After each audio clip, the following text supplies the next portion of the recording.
Hello and welcome to Owning the Narrative. I am Bulow. The show will feature the top news of the week, complete with my observations, and even a little bit of sarcasm thrown in. The top news stories will be taken from my morning news briefings that I write on the Rick Bulow New Media blog every weekday morning. If you go on to like what you see, smash that thumbs up button. And now, let's go right into the news. COVID-19 has shut down most of the world. One of the things that's been definitely shut down are the meeting in churches. And as a matter of fact, one pastor back during Holy Week had lashed out at the police for trying to shut him down. He did it, and it just so happened that the police and health inspector had tried it again, and they met with the same results. This is in Canada, but just to set it up, let's go back to what happened during Holy Week. This coming from the Washington Examiner. Video of minister pushing Gestapo police out of church during Holy Week service goes viral, living in a total takeover of the government. A video showing a Christian minister telling Canadian police officers to leave his church when they reportedly tried to disrupt a week or a service during Holy Week has gone viral. Nazis are not welcome here. Do not come back, you Nazi psychopaths. Unbelievable, sick, evil people, intimidating people in church during the Passover. You Gestapo, Nazi, communist fascists. Don't you dare come back here. Pastor Arthur Pawlowski can be heard shouting at the officers, who reportedly did not have a warrant. This is how you handle police who enter a church without a warrant. They're lucky that they only got a tongue lashing. S176 of the Criminal Code makes it a crime to disturb a church service. These Calgary police thugs were breaking the law and knew it. That in a tweet from Ezra Levin on April 4th, faith services in Calgary, Canada are capped at 15% due to coronavirus restrictions, though it's unclear how many were in attendance at Pawlowski's service. The video of the scene has garnered more than 1 million views as of Sunday morning. Police came to disrupt church gathering. Gestapo came again to intimidate the church parishioners during the Passover celebration. Unbelievable. Pawlowski, who was originally from Poland, said in the caption of the video he posted to his Facebook page. There's a video, I don't have time to play it, but it's embedded in this article. Can you imagine those psychopaths? Passover, the holiest Christian festival of the year, and they're coming to intimidate Christians during the holiest festival? Unbelievable. What is wrong with those six psychopaths? It's beyond me. How dare they? He continued in the video.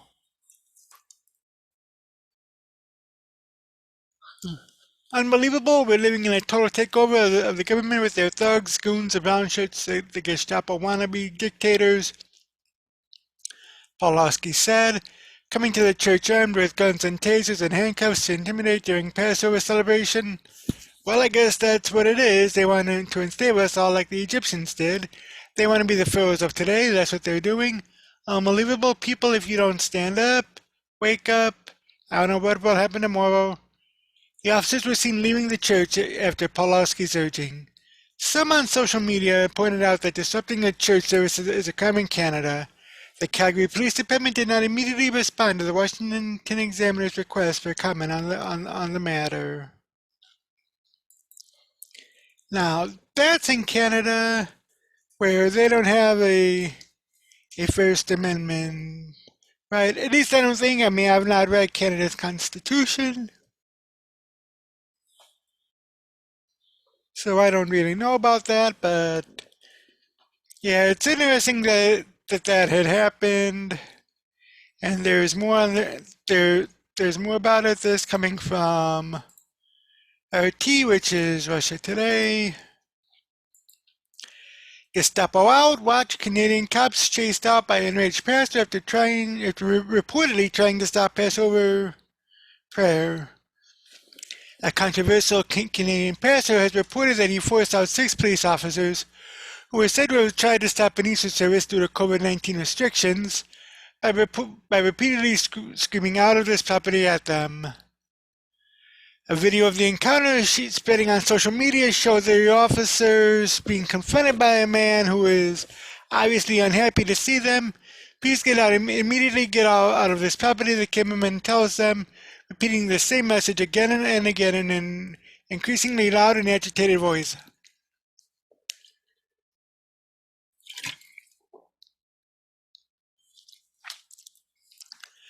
The man eventually starts calling the cops Gestapo and Nazis, ordering them to go and don't come back without a warrant.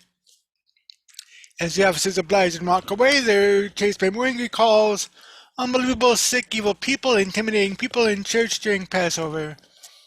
The video was first published by Artur Pawlowski, a controversial Canadian street preacher of Polish origin. He shows his face at the end of the video to express his outrage to viewers. The Conservative pastor is based in Calgary, Alberta, and is known locally for almsgiving work and fiery sermons against the Sharia law, abortions, gay rights, and lately COVID-19 restrictions. He's been repeatedly fined by authorities for organizing protests and breach of health regulations currently in place in the country, according to Canadian media. His views have made him a target for criticism from left-wing activists. Police disrupted another service this Easter on the other side of the Atlantic.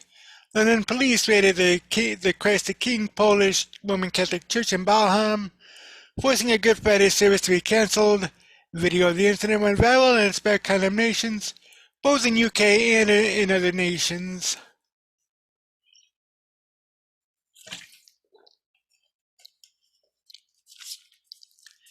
I got a little bit of liquid refreshment there, so don't worry about that.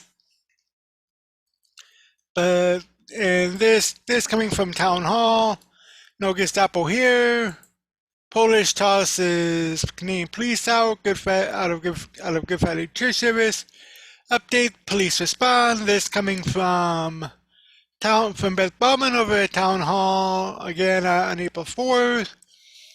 Calgary police were met with resistance when they attempted to shut down a Good Friday church service for violating COVID restrictions.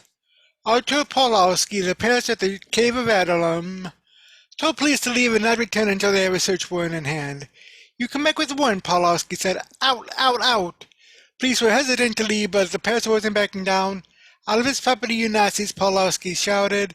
Gestapo is not allowed here. As police left the property, Pawlowski told them not to come back, you Nazi psychopaths. Unbelievable, sick, evil people, intimidating people in the church during the Passover, you Gestapo, Nazi, communist fascists. Don't you dare come back here, he shouted as they walked away. The pastor turned the camera to face him. Can you believe those psychopaths? Passover, the holiest Christian festival in a year, and they're coming to intimidate Christians during the holiest festival? Unbelievable, Pawlowski said. What is wrong with those 6 psychopaths? It's beyond me. Wow, how dare they? Unbelievable, we're living in a total takeover of the government with their thugs, goons, the brown shirts, the Gestapo wannabe dictators, an incredulous Pawlowski said. Coming to the church armed with guns and tasers and handcuffs to intimidate during Passover celebration? Well, I guess that's what it is. They want to enslave us all like the Egyptians did. They want to be the pharaohs of today, that's what they're doing. Unbelievable. People, if you don't stand up, wake up, I don't know what will happen tomorrow. The pastor warned about Germany, where wannabe Hitlers are already ruling, and fascism is reigning once again. He took particular issue with the country's lockdown. He referenced the COVID passports that are being talked about and potentially implemented. If you will not be vaccinated like a dog or cat, you will not be able to buy or sell. You will not be able to go to school or work. Is that the future you want? Pawlowski said. Is that what you want for your children and your grandchildren? According to the pastor, the time to stand up and push back against the out-of-control government is now. Here's an update. The Calgary Police Department issued a statement about the situation, saying that they were called to assist Alberta Health Services and the City of Calgary Bylaw Services over public health orders. The concern was that the people in attendance were not adhering to the government's COVID-19 public health orders, which are put in place to ensure everyone's safety, the statement said. Police are frequently asked to assist public health officers when responding to violation calls in an effort to keep the peace due to high levels of conflict between citizens and health inspectors. Calgary Police Department stated no tickets were issued and any further action is up to the other government agencies. Calgary Police tweeted out on April 4, "We understand that the pandemic has caused great disruption to all Calgarians in their professional and personal lives." The statement said, "We do not wish to disrupt anyone's holidays or religious or spiritual events. However, we must support our partner agencies when called upon to help ensure everyone can safely celebrate these occasions." And there's that, and all that from April April 2nd, which was Good Friday, led up to this article from theblaze.com, and this was written by Paul Saka yesterday. Pastor confronted by how, hold on a minute. There we go. Pastor confronted by health inspector again, kicked out Gestapo Calagary police from Canadian church. Like I said, this is written on the Blaze by Paul Saka yesterday. Pastor Rocha who unveiled earlier this month for kicking a health inspector and police out of his church in Alberta, Canada, he infamously screamed at them, "Out of this property, you Nazis! Gestapo is not allowed here! Out, Nazi, out! Nazis are not welcome here! Do not come back here, you Nazi psychopaths!" Pawlowski, who became known worldwide as a Polish pastor, kicked out a health inspector and a group of Calgary police officers again when they came to his church on Saturday to confront him over COVID-19 restrictions. And they did it again. Today, the Gestapo attacked our church again, Pawlowski wrote on Twitter about the latest harassment by Canadian authorities. "History is being repeated in front of our eyes. Another sad day for freedom and democracy." Pawlowski shared a video of the tense confrontation with law enforcement in Canada, where he stood his ground once again. The public health inspector hands Pawlowski a court order that she claims grants them access into the church, but he immediately responds, "I'm not really interested in what you have to say. I do not cooperate with Gestapo," Pawlowski tells the health inspector. "I do not talk to the Nazis. You came in your uniforms like thugs. That's what you are, brown shirts of Adolf Hitler. You are Nazi Gestapo, communist fascist. I do not cooperate with Nazis. Talk to my lawyer. You are not allowed here. You are not welcome here. And I am not going to cooperate with Gestapo like you, okay? So is that fair enough for you?" You see, this is what the Gestapo is doing, the Polish pastor says. "You're coming to the place of worship to intimidate and to harass." Then Pawlowski informs the health inspector that they can make an appointment for another day when there are no church services. The Polish pastor then launches into a loud rant and labels the police as Gestapo again, as he did in the first incident that was recorded on video and garnered millions of views on social media websites. "You are sick, that's what you are," Pawlowski screamed at the police, who he described as wicked evil people, "and rightfully so. You changed your uniforms to black because you're really acting like the Gestapo of old. If Canadians will not rise up and stand up, if they will not come to their senses while there is still time, while there is a time to wake up and push this evil, there will be absolutely no rights whatsoever," Pawlowski continued. "If they can get away with this, then they're going to come anywhere else. And you know, that's what people do not understand." Pawlowski, who was originally from Poland and is determined to warn the world about the dangers of authoritarian government, said. "They think that this is some kind of game. Do you think that they're here for your health? Seriously? They can come any other week," he continued after the police departed. "But no, they want to do it during the church service because they have a purpose, they have an agenda. And if you're not seeing it, then you're either plain stupid, blind, or deaf. Now either you're going to keep pushing as hard as you can, or you'll be swallowed by those people," Pawlowski said.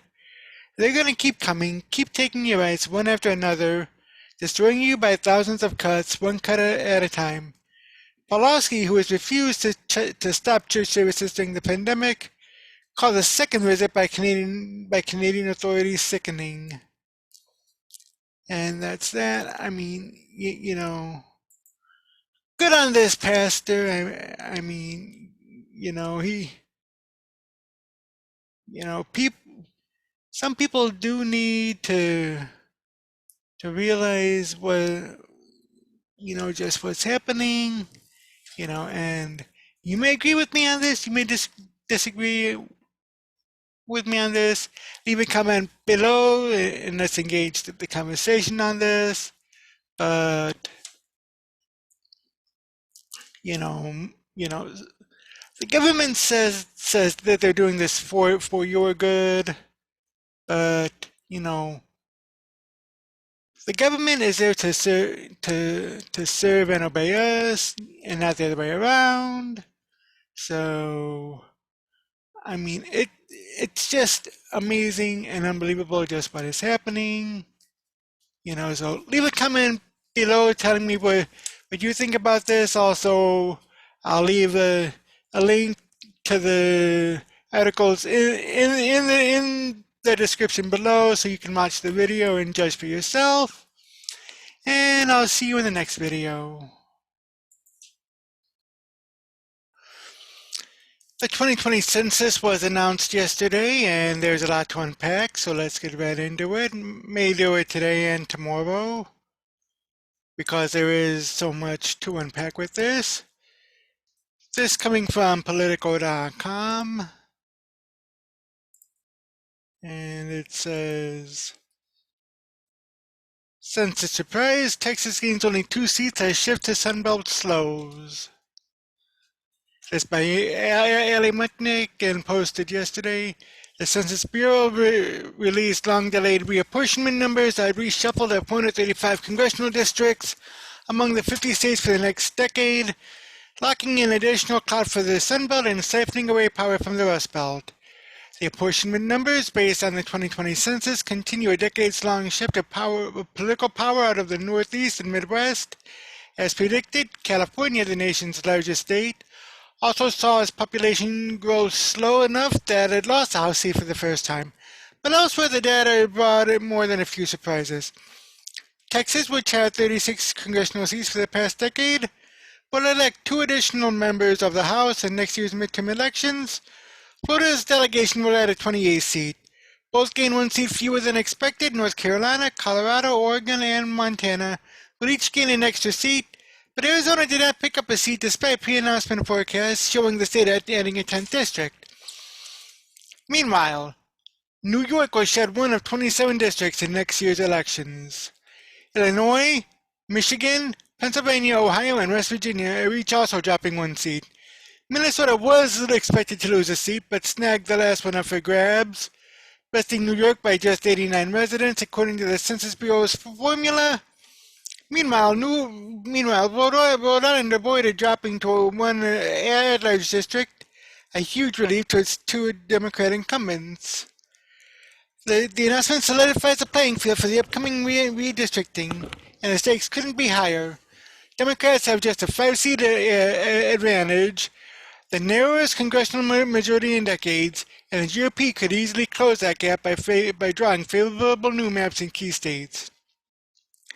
Because of history, because of reapportionment, if I were a betting person, I put my money on Republicans retaking the House, said Republican Representative Mario Diaz-Balart of Florida, the redistricting chair for the GOP.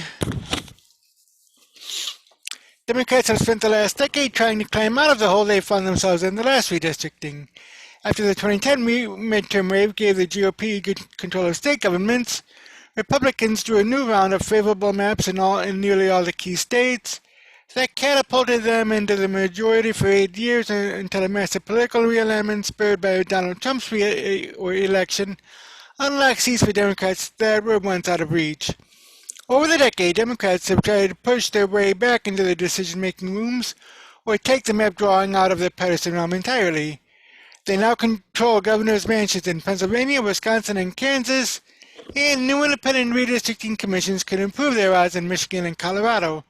But they remain completely boxed out of the process in several key Sunbelt states, including Georgia, Texas, Florida, and North Carolina, where demographic change could have been to the Democrats' benefit. We fully anticipate that they're going to gerrymander those states, said Kelly Ward Burton, the president of the National Democrat Redistricting Committee. We think to the tune of as many as 12 seats that they can try to get out of those states unfairly. Formed in 2016 and led by former Attorney General Eric Holder, the NDRC is preparing to deploy an arsenal of legal power to challenge maps that violate state and federal laws. The reality is, when you look at the growth in those states, Ward Burton said, and when you look at the actual voters in those 4 states, Democrats should actually pick up seats. Democrats have filed strategic lawsuits in state courts over the past 10 years to unwind extreme partisan gerrymanders, a tactic that has worked in Florida, North Carolina, and Pennsylvania, and created legal precedents that they can use again. They're in a better spot than they were in 2010 because when Republicans had an alarmingly high amount of control. They were in charge of drawing about half of the seats in 2010, while Democrats were tasked with drawing about 4 dozen, according to a political analysis. In 2020, Republicans will have total control over roughly 180 seats, and Democrats about 70 or so, including New York. Republican control across the country has gone down from where it was in 2011, said Adam Kincaid, the executive editor of the National Republican Redistricting Trust. But you have to remember that in 2011, Republicans were at the highest point we've been in a century, and now we're at the second highest point that we've been in a century. Democrats suffered painful losses in 2018 governor's races in Florida and Georgia that sealed GOP control in those states. And last cycle, they failed to flip a single state legislative chamber and lost control of the state house and state senate in New Hampshire, handing Republicans a new trifecta that many suspect they could use to target Democratic Representative Chris Pappas of New Hampshire. We got a lot of work to do, said Democrat Representative Pete Aguilar of California. Constitutional amendments that create commissions and reforms that rein in extremely partisan maps have helped in some places, he said, but Democrats are bracing for the worst in others. In some of those states where Republicans dominate, we can expect some incredibly gerrymandered districts that look funky. Though Monday's apportionment announcement is a strictly numerical process, it belies an intensely personal political reality for incumbents. Nowhere is that felt more keenly than in small states with delegations made up of members from one party. The clock is ticking for incumbents to decide if they have the mettle to run against one another. West Virginia now has three Republican members with just 2 seats up for grabs in next year's election. Ron Jarman, the acting director of the Census Bureau, said the shift in 7 seats among the 13 states was the smallest shift since the current method of apportionment was adopted in 1941. The shift in seats was much lower than previously released estimates, but Jarman and other Bureau officials said they were confident in the pandemic plague count. We are very confident in the data we released today, Victoria Volkoff, the Associate Director for Demographic Programs at the Bureau, said at a Monday press conference. Most states are within 1% of our population estimates, which makes us feel very good about those census costs or counts. Though the battle for the House cannot begin in earnest, states are still months away from crafting their final congressional maps. The detailed granular level data that needed for that won't come until later in the summer. Until then, Republicans plan to tout the population shift toward GOP-controlled states as a result of their policies and suggested that they have a mandate to ensure the Sun Belt states continue to pass policies that allow for economic growth and opportunity. People want quality of life. They're tired of higher taxes, said GOP Representative Roger Williams of Texas. They're coming. They're coming to Texas, and it's good for us.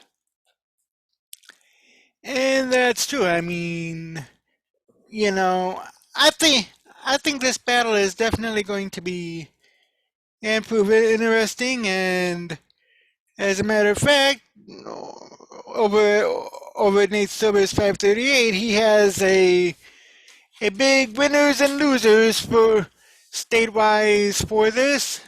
So let's get right to that. We have which states won and lost seats in the 2020 census.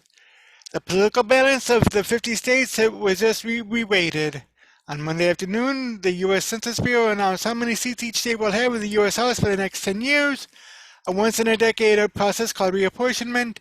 In total, 5 states will gain 1 House seat each according to the 2022 elections, and Texas even added 2. But for every seat these states gained, another state had to lose 1, and indeed, 7 states lost 1 congressional seat each.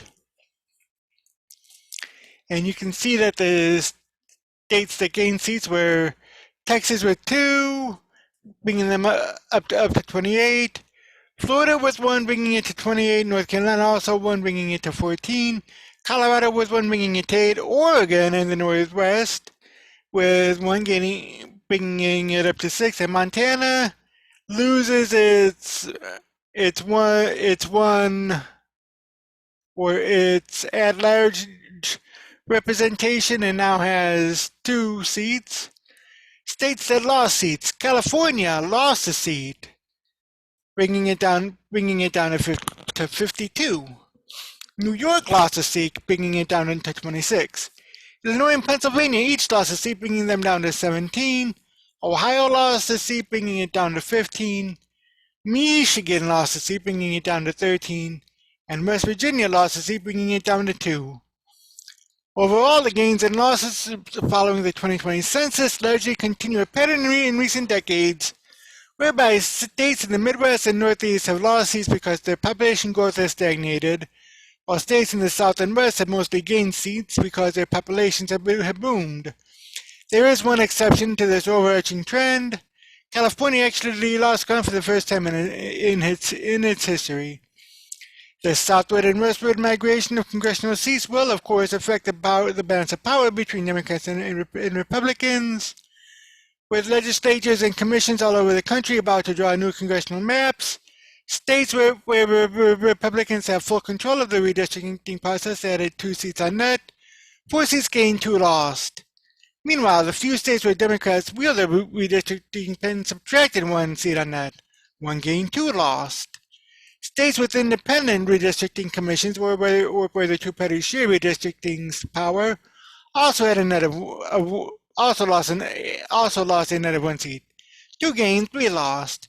As a result, we can now say with finality that the Republicans will control the redistricting of 187 congressional districts, 43%, or 2.5 times as many as Democrats, who will draw 75 districts, or 17%.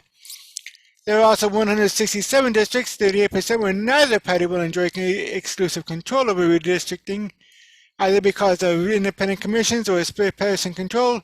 And of course, there are 6 districts, 1%, that won't need to be drawn at all, because they are at-large districts that cover their entire state.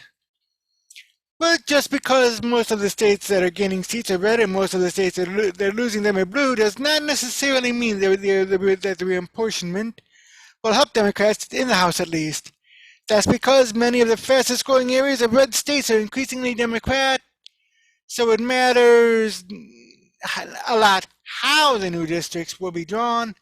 To be sure, in states where one party gains full control of redistricting, they'll probably attempt to draw the new district or adjust for the loss of an old one in ways that will benefit themselves, but that may not always be possible, or they may actually prefer not to do so for other, more idiosyncratic reasons, such as drawing other districts to suit a particular incumbent. So, based on population patterns and local political considerations, here's our best judgment about which party will benefit from reapportionment in each state. States that gain seats. The 3 most populous states to gain seats are Texas, Florida, and North Carolina, and in each, Republicans will control the redistricting process. For the first time in decades, they won't have to seek pre-clearance from the Justice Department either before implementing the maps, thanks to the 2013 Supreme Court decision that struck down the Voting Rights Act, or part of the Voting Rights Act. That in turn could open the door for more extreme gerrymandering in these states, which historically disenfranchised voters of color. For instance, Republicans will at least try to draw Texas's 2 new districts to be as safe as possible for Republicans, but they also face the challenge that Texas's suburbs, its fastest growing areas, are rapidly becoming more Democrat, which threatened to blow up their 2011 gerrymander. According to Daily Kos elections, Biden came within 3 percentage points of clearing 22 out of Texas's current 36 districts in the 2020 election. So in an effort to shore up Republican incumbents in some areas, the Texas legislature may be forced to create safe new districts for Democrats in places like Austin, Texas, Austin, Dallas, or Houston.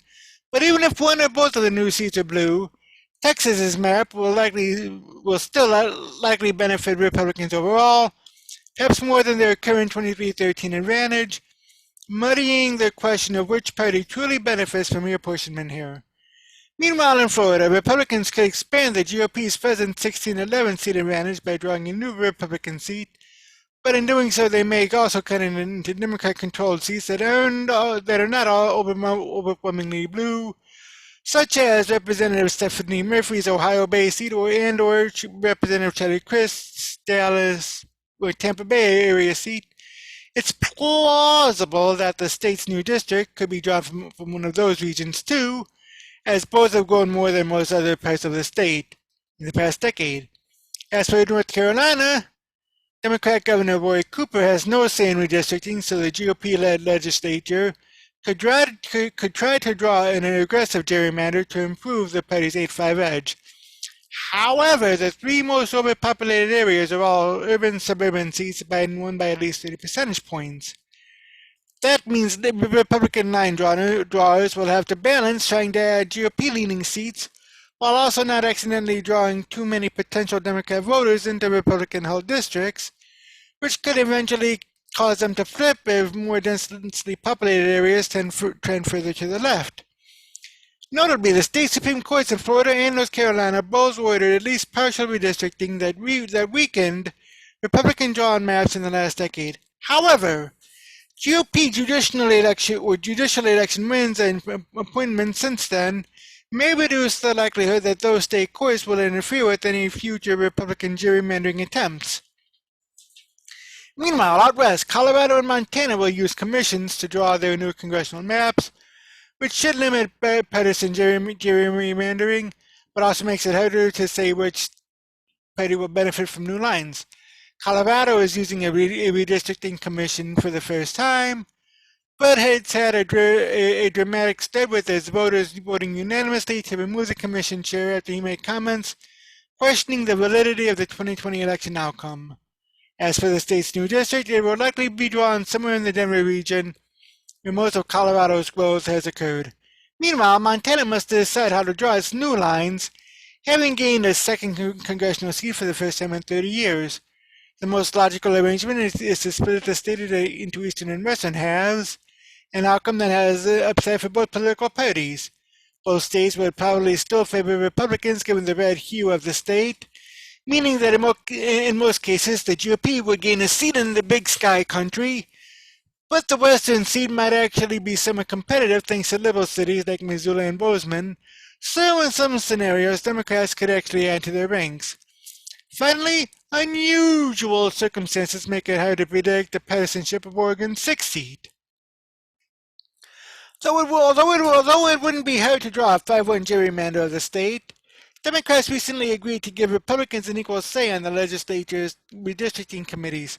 However, Democrats still have control over the institutions that must approve the maps, the full state Senate, full state House, and governorship, and can theoretically rescind their olive branch. That, plus the preferences of Oregon's congressional Democrats holding on to their existing bases of support, may encourage a compromise 4-2 map in which the new seat would, in effect, add a member to the Republican caucus. If a court has to get involved, a 3-3 map is even possible. States that lost seats. California continues to be the most populous state in the country, but its pace of growth has slowed enough that it will lose a seat in the next Congress. That means that the state's independent redistricting commission will have to decide what part of the state loses representation, which could hurt one party. Based on population growth, the endangered seat could very well be a district located completely or partly in Los Angeles County, and because Democrats control almost all of those seats, that could mean they will suffer a net loss from California's redistricting, However, the renewal of a district could make Republican Representative Mike Garcia's seat in northern Los Angeles County even more Democrat-leaning than it already is. Biden carried it by 10 points. If the district's new line search further southward, which would give Democrats a bigger or better chance of capturing that seat. Hold on a minute.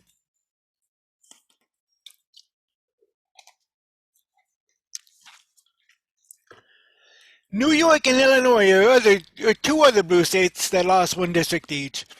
But the Democrats who control redistricting in those states should be able to ensure that a Republican-held seat is the one that gets axed. Both states are losing residents in the red or rural areas, upstate for New York and downstate for Illinois. So in Illinois, expect one of the state's 5 Republican representatives to draw the short straw, perhaps Representative Adam Kinzinger or Representative Rodney Davis. In New York, meanwhile, several Republican-held districts, such as the 21st, 22nd, 23rd, and 24th, are shrinking and can be combined in such a way that not only reduces their number by 1, but also makes at least one of them more Democratic. Indeed, those two states are probably Democrats' 2 biggest weapons in redistricting this year, so expect their final maps to be even more friendlier to Democrats than their current 13-5 in Illinois and 19-8 in New York splits. Unlike in the previous 2 states, Republicans will control the redistricting process in Ohio, which also lost 1 seat. The GOP already has a sizable 12-4 edge on the current map, and they could try to make sure their loss of a seat is fought by Democrats.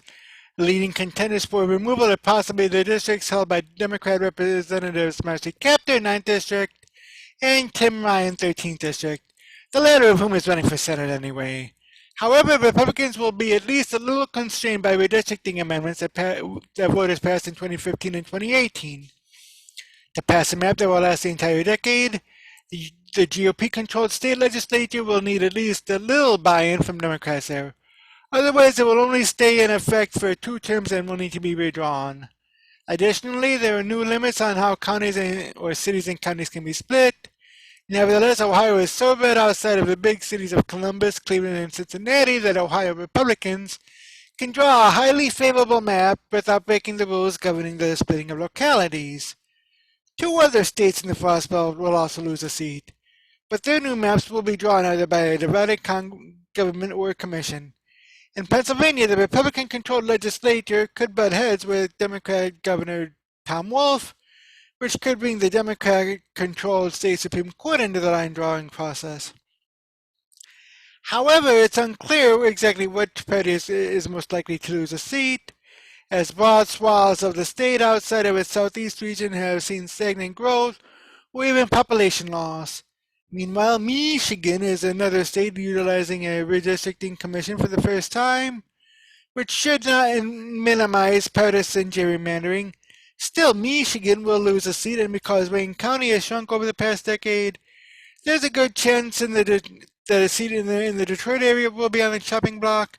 That likely means Democrats will lose a seat they currently control, but because the new map will replace the current Republican gerrymander, Democrats could end up with a more favorable turf in other parts of the states. Lastly, we know for sure that Republicans will be the one to lose a seat in West Virginia. All 3 current members of Congress from the Mountain State belong to the GOP, so at least one out of Representatives David McKinley, Alex Mooney, or Carol Miller will not be in the next Congress. Expect a lot of intrigue surrounding how exactly this seat is redrawn, and perhaps a rare incumbent versus incumbent primary elections.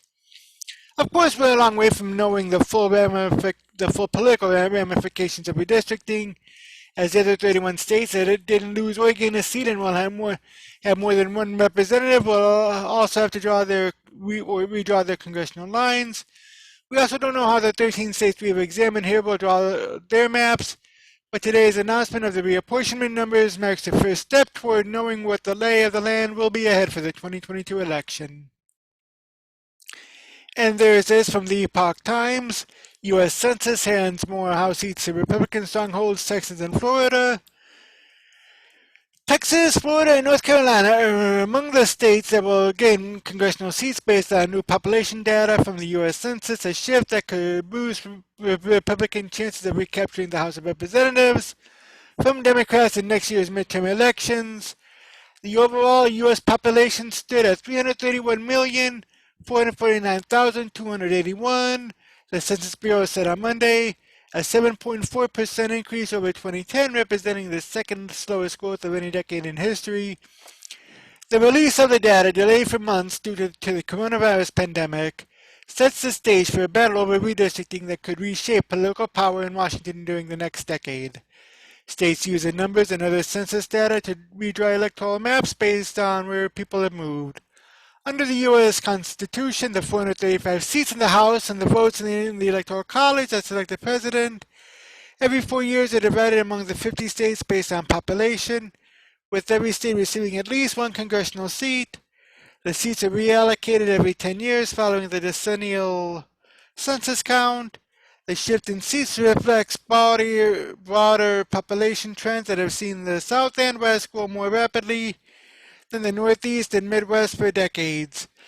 Texas will receive two more congressional seats next year, and 5 states, Florida, North Carolina, Colorado, Montana, and Oregon, will gain one congressional seat each, the Census Bureau said. New York, California, Illinois, Michigan, Ohio, Pennsylvania, and West Virginia will each lose one seat. California, the most populous U.S. state, has lost a congressional seat for the first time in its 170-year history. The reapportionment can come down to razor-thin margins. If New York had 89 people in the census count, for instance, it would have kept its seat at the expense of Minnesota, officials said.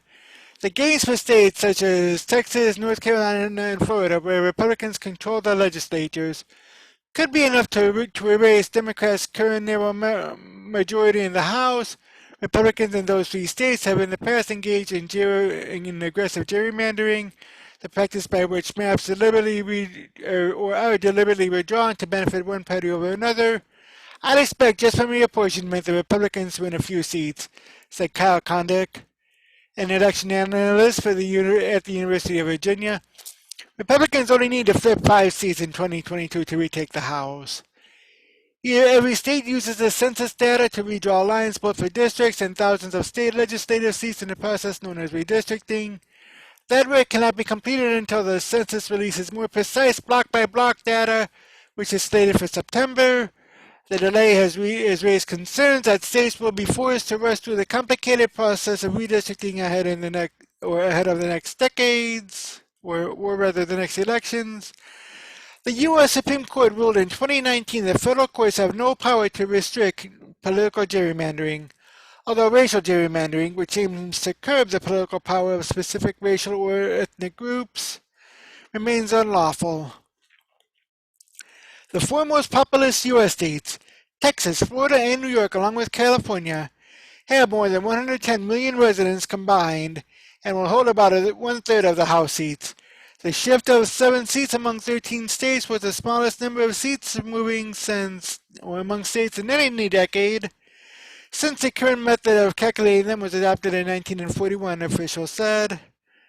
Overall, the U.S. population grew more slowly from 2010 to 2020 than in any other decade aside from the 1930s during the Great Depression, census officials said. Population growth has slowed as the birth rate has declined, while the baby boomer post-World War II generation has aged. In addition, immigration has decreased due to the hardline policies of the Trump administration. Utah's population grew faster than any other states, increasing by more than 18% since 2010. Only 3 states lost population. West Virginia, which saw its population decrease by 3.2%, followed by Illinois and Mississippi, which dropped by 1/10 of 1% and 2/10 of 1% respectively. Washington, D.C., the nation's capital, grew by 14.6% to a population of 685,545. House Democrats have passed legislation to admit the district as the 51st state, but Republicans opposed the measure. The territory of Puerto Rico, which was devastated by Hurricane Maria in 2017, has seen its population decrease by 11.8% since 2010.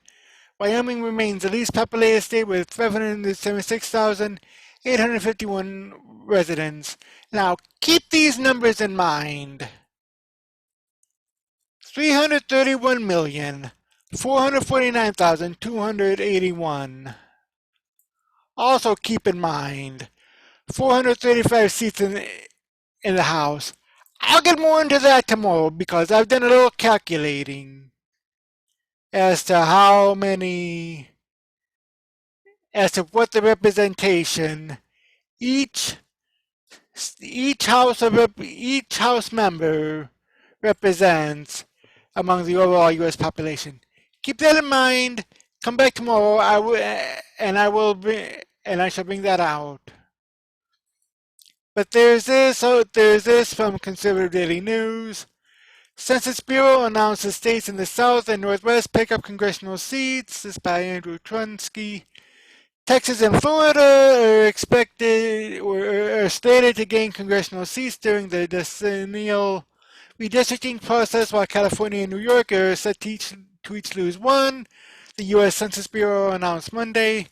The U.S. Census Bureau released the decennial state population and congressional apportionment totals Monday, outlining how many districts each state will have for the next decade.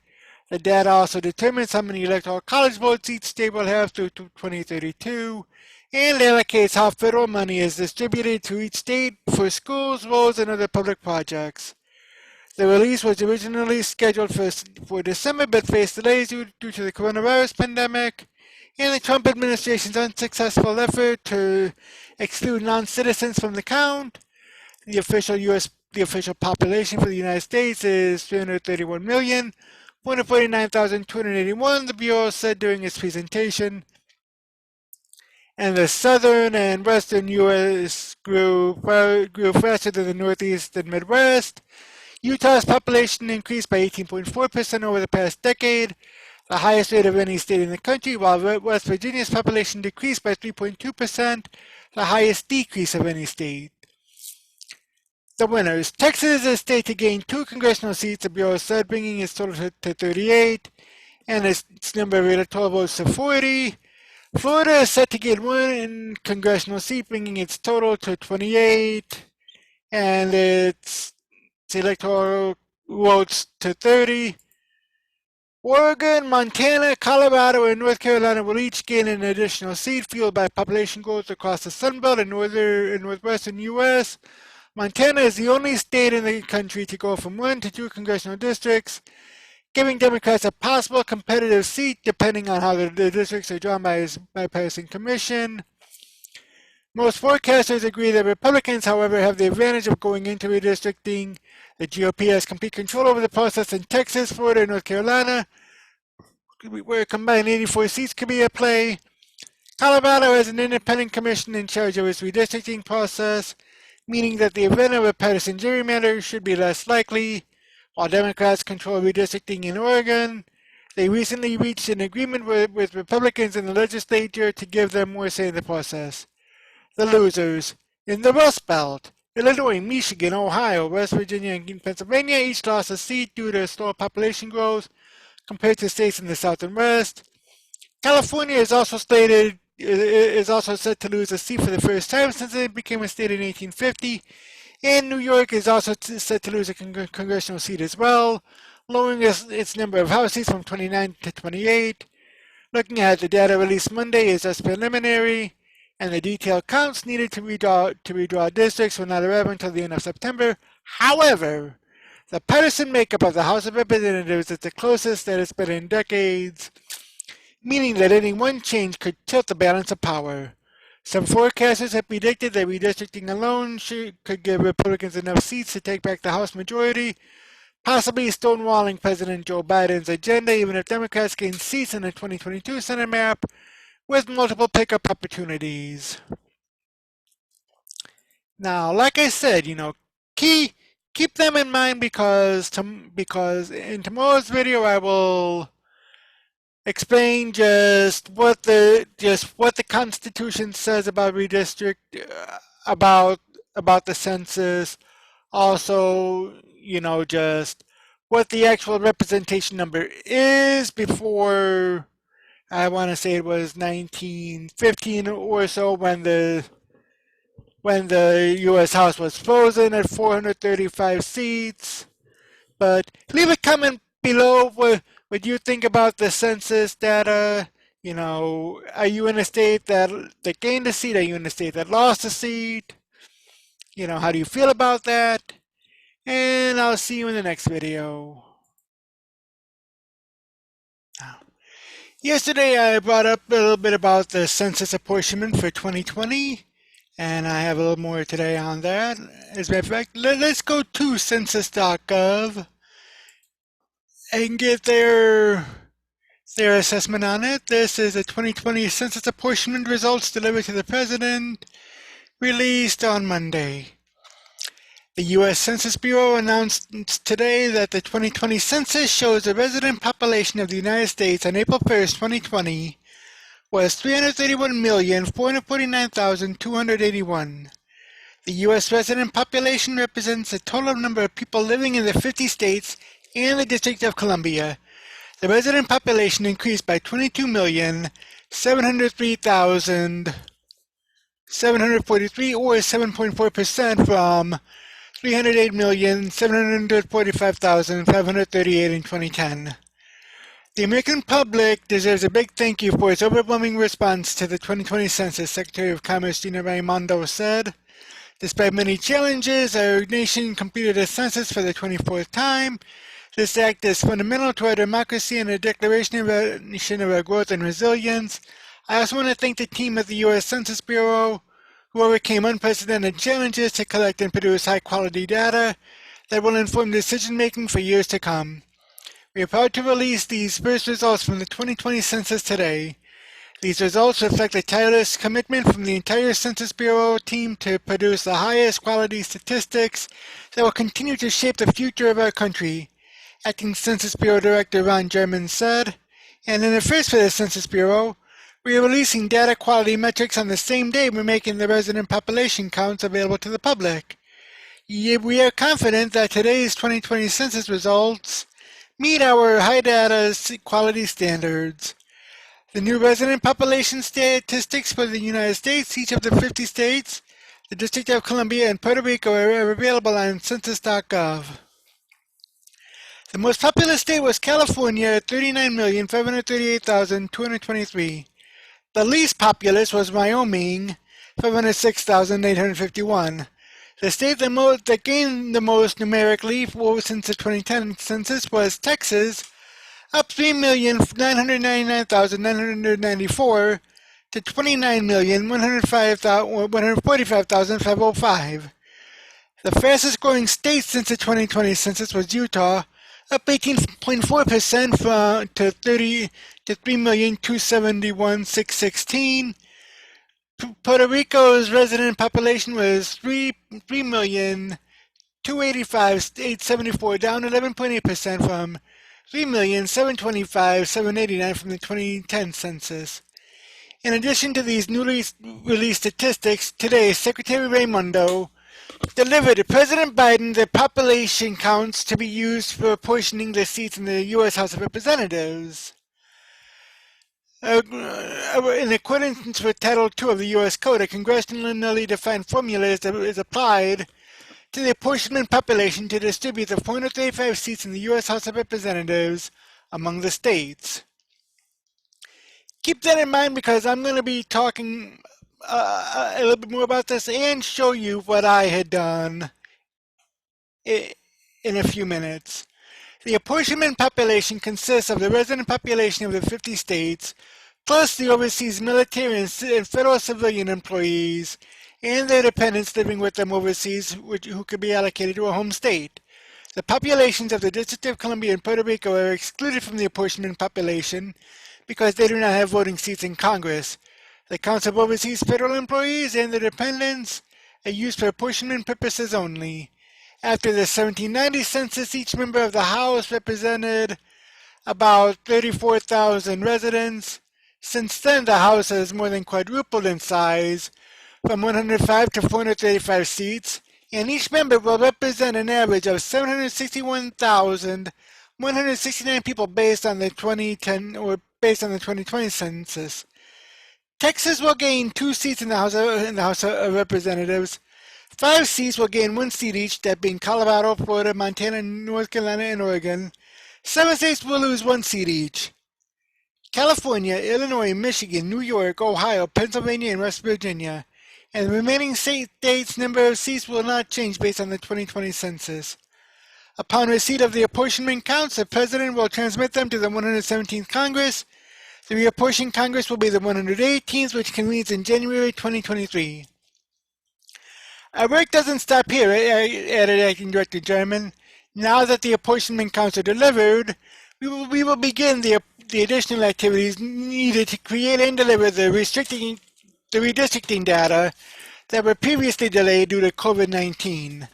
Restricting data includes the resident or local area counts states need to redraw or redistrict legislative boundaries, COVID-19 data collections delays, and the Census Bureau's obligation to produce high-quality data, or due to modifications to processing activities, COVID-19 data collections delays, and the Census Bureau's obligation to provide high-quality data. States are expected to receive redistricting data by August 16, and the full redistricting data with toolkits for ease of use will be delivered by September 30th. The Census Bureau will notify the public prior to releasing the data. Now, before I leave here, note this. It says here that each member will represent an average of 761,169 people based on the 2020 census. Now, I've done a few calculations here.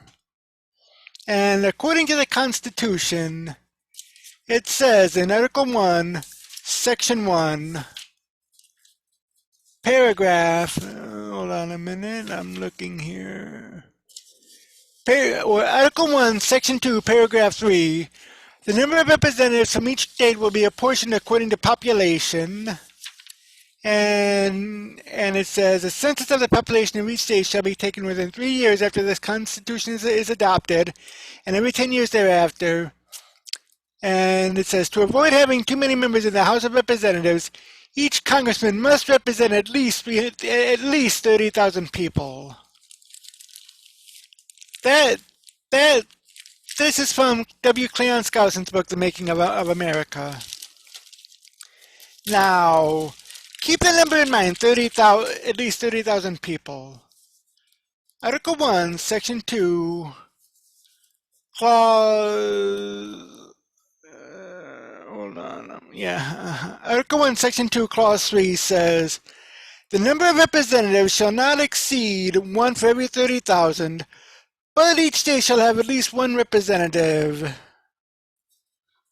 So with that in mind, I went to my computer, or to the calculator that I have on my computer, and I did a couple of calculations on that very topic.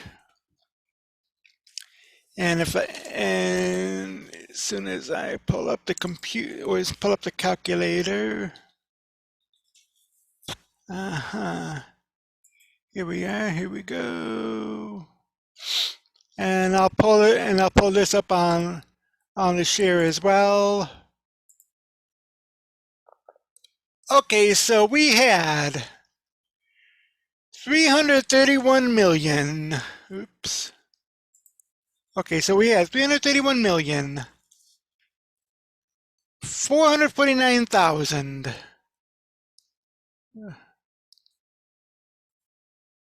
Oops. No, I messed that up. Okay, 331 499 281. Divide that by 435 members, which we have now.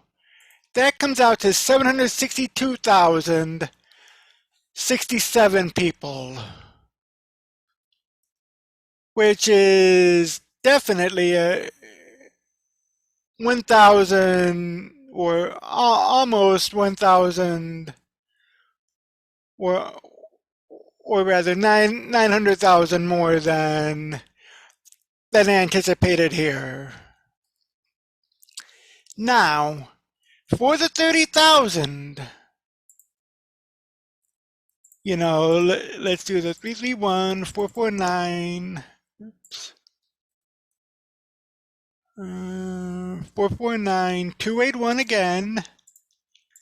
Now, if we were to divide that by 30,000, then the House of Representatives should have 11,048 representatives. That's one for every 30,000. I can kind of see why they don't want that, but at the same time, one person for every 761,000. That's almost like one person for every million people. So it'd be a little tough. And as a matter of fact, Skousen had even said here that fortunately the 30,000 figure was a minimum, not the maximum, so that Congress made no attempt to keep the ratio as the population increased. All they did was try to maintain a proportionate representation. Moreover, by 1921, each congressman represented an average of 211,877 people, and an effort was made to enlarge the membership of the House. However, it was already becoming unwieldy, so the resolution was defeated. And in 1929, a bill was passed which provided that no matter how much the population of the country increased, the number of congressmen could never exceed 135 members. And it says here that Hamilton pointed out during the Constitutional Convention, when representative for every 30,000 inhabitants is fixed as the standard of increase, till by the natural course of population it shall become necessary to limit the ratio. And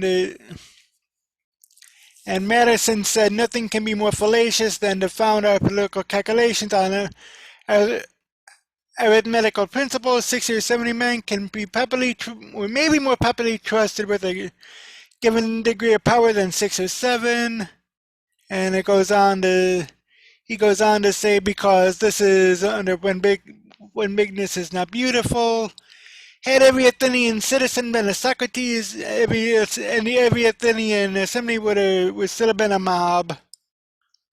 So luckily, so basically, what this means is that even if a state has a population of less than 500,000, which is what the average congressman represented back in '84, that state will still have one representative in the House. Now, if I'm not mistaken, and I'll look into this a little later, I think there are 2 or 3 states that have one representative working an at-large district. That's something that I'll look into a little later as time goes on. But for now, the Washington Examiner has something to say about this. Texas and Florida to get new House seats, boosting GOP 2022 chances for majority. This by senior editor David Mark. Texas is getting 2 new House seats and Florida 1, helping Republican chances of winning a majority in 2022. And scrambling the Electoral College calculus for both parties in the 2024 presidential race. Population growth is driving the increased House representation for the 2 Sunbelt states in the 435-member House of Representatives, per data released by the Census Bureau on Monday that decides how many seats each state gets for the next decade. In addition to the pickups for Texas and Florida, 4 other states will gain 1 House seat each. Colorado, Montana, North Carolina, and Oregon, like I said earlier. But population growth in one area usually coincides with people moving out of other states. So 7 will lose 1 House seat each. California, Illinois, Michigan, New York, Ohio, Pennsylvania, and West Virginia. The Texas population boom will boost its House membership from 36 to 38 members, while the Florida delegation will jump from 27 to 28 lawmakers. That's generally good news for Republicans because state-level lawmakers control the redistricting process. In Texas, Republicans will likely to draw at least 2 new seats where they have a strong chance of winning, and possibly a 4th by divvying up districts currently held by Democrats. The Rio Grande Valley in South Texas along the U.S.-Mexico border is a particularly inviting target because in 2020, then-President Donald Trump made significant gains with Latino voters while losing nationwide to President Joe Biden. In Florida, political momentum is already with Republicans who nabbed 2 House seats in 2020 after holding the governor's mansion and picking up a Senate seat in 2018. Still, nothing is certain in redistricting, and an extreme partisan gerrymander can ultimately backfire. Democrats see Texas as a viable political target in the coming years. After decades as a GOP stronghold, the growth of suburban voters in Houston, Dallas, San Antonio, and other urban areas suggests the state could become politically competitive at some point over the next decade. In the short term, though, the new seats give House Republicans an edge in their bid to win a majority in 2022 after 4 years in the political wilderness. Republicans will need to win about 5 seats next year to topple the current Democrat majority. Going into the 2022 cycle, Republicans will get to draw far more districts than Democrats because they control the process in more states, and there are fewer nonpartisan commissions drawing election maps in those states than there were than those where Democrats have full control of government, including Virginia and New Mexico. And reapportionment between states has ramifications for the presidential contest in 2024 and 2028. Texas will now have 48 electoral college votes and Florida 30, making them second and third behind California. That may force the Democrat ticket in 2024 to take a harder look at playing in Texas, where demographics are shifting the party's way. And it could force Democrats to think twice about competing in Florida because the longtime swing state now has a distinctive GOP edge. Or lean, rather. And anyway, and this I found interesting from Fox News. It's an opinion piece by Chuck DeVore. New census data proves California's anti-freedom ways are taking a toll as Texas triumphs. California will lose a House seat for the first time since becoming a state in 1850. The U.S. Census Bureau released the data from its once-in-a-decade population count on Monday afternoon, resulting in the shift of some of the 435 seats in the House of Representatives between states, a process called Re-Apportionment. The results were delayed by a battle in the federal courts over whether to count people illegally in the U.S. for purposes of how many members of Congress each state gets, with the Biden administration siding with left-wing civil rights groups to discard a Trump administration plan. Since membership in the House is fixed, states growing faster than the national average over the decade tend to be in line to gain political clout in Congress, while states with sluggish growth lose. The 2020 census resulted in 7 states losing 1 House seat starting in the 22 election cycle. Again, and those 7 states are mentioned. And I mentioned on the other side of the ledger, 5 states were awarded 1 seat each, but Texas came away the big winner with 2 additional seats. That Texas, with low taxes and a light regulatory burden, picked up 2 seats isn't a shock. It gained 4 seats after the 2010 census. Rather, the big surprise, at least to those who haven't been watching closely, is that California will lose a seat for the first time since becoming a state in 1850. The handwriting was on the wall after the 2010 census. California's House delegation stayed at 53, the nation's largest, but for the first time, the Golden State didn't see its delegation grow. The reason is simple: California's high taxes, heavy regulatory burden, and terrible lawsuit climate have conspired to make the state among the costliest in the nation. People just cannot afford to live there. Plus, as the epicenter of cancel culture, many non-woke Californians are growing weary of self-censoring, elsewise damaging their careers. California Governor Gavin Newsom's crushing COVID-19 response, leading to mass business closures and unemployment, was the last straw for many Californians. As a result, California has the third highest unemployment rate in the nation, 8.3%, tied with Democrat lockdown states Connecticut and New Mexico. Governor Andrew Cuomo's New York is the second highest level of adult workers at 85. Tourist-dependent Hawaii is number one at 9%. And as an indication of just how unpopular Newsom knew his lockdowns would be, we just learned that he considered using California Air National Guard fighter jets to buzz angry crowds of out-of-work Californians that he feared might get unruly last year.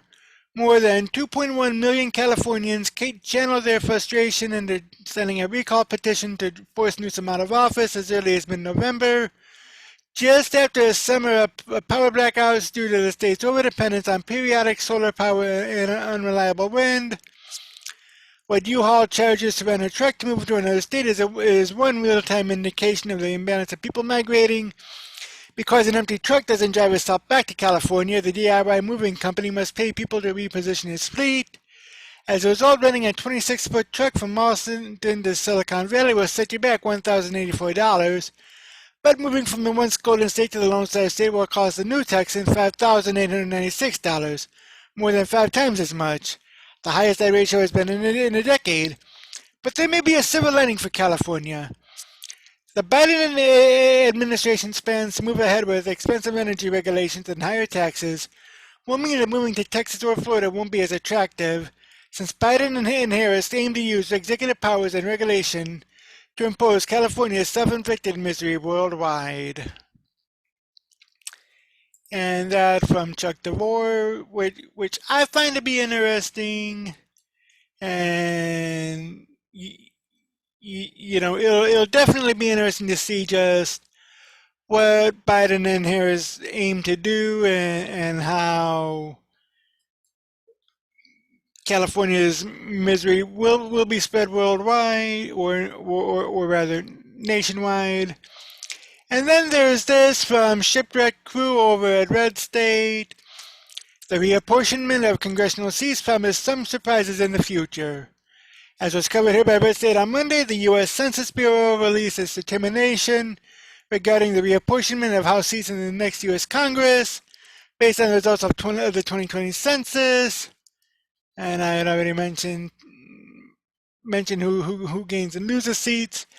The political impact of this redistribution of congressional seats results in 2 primary ways. First, the movement of House seats changes the number of electoral votes of the affected states during each presidential election.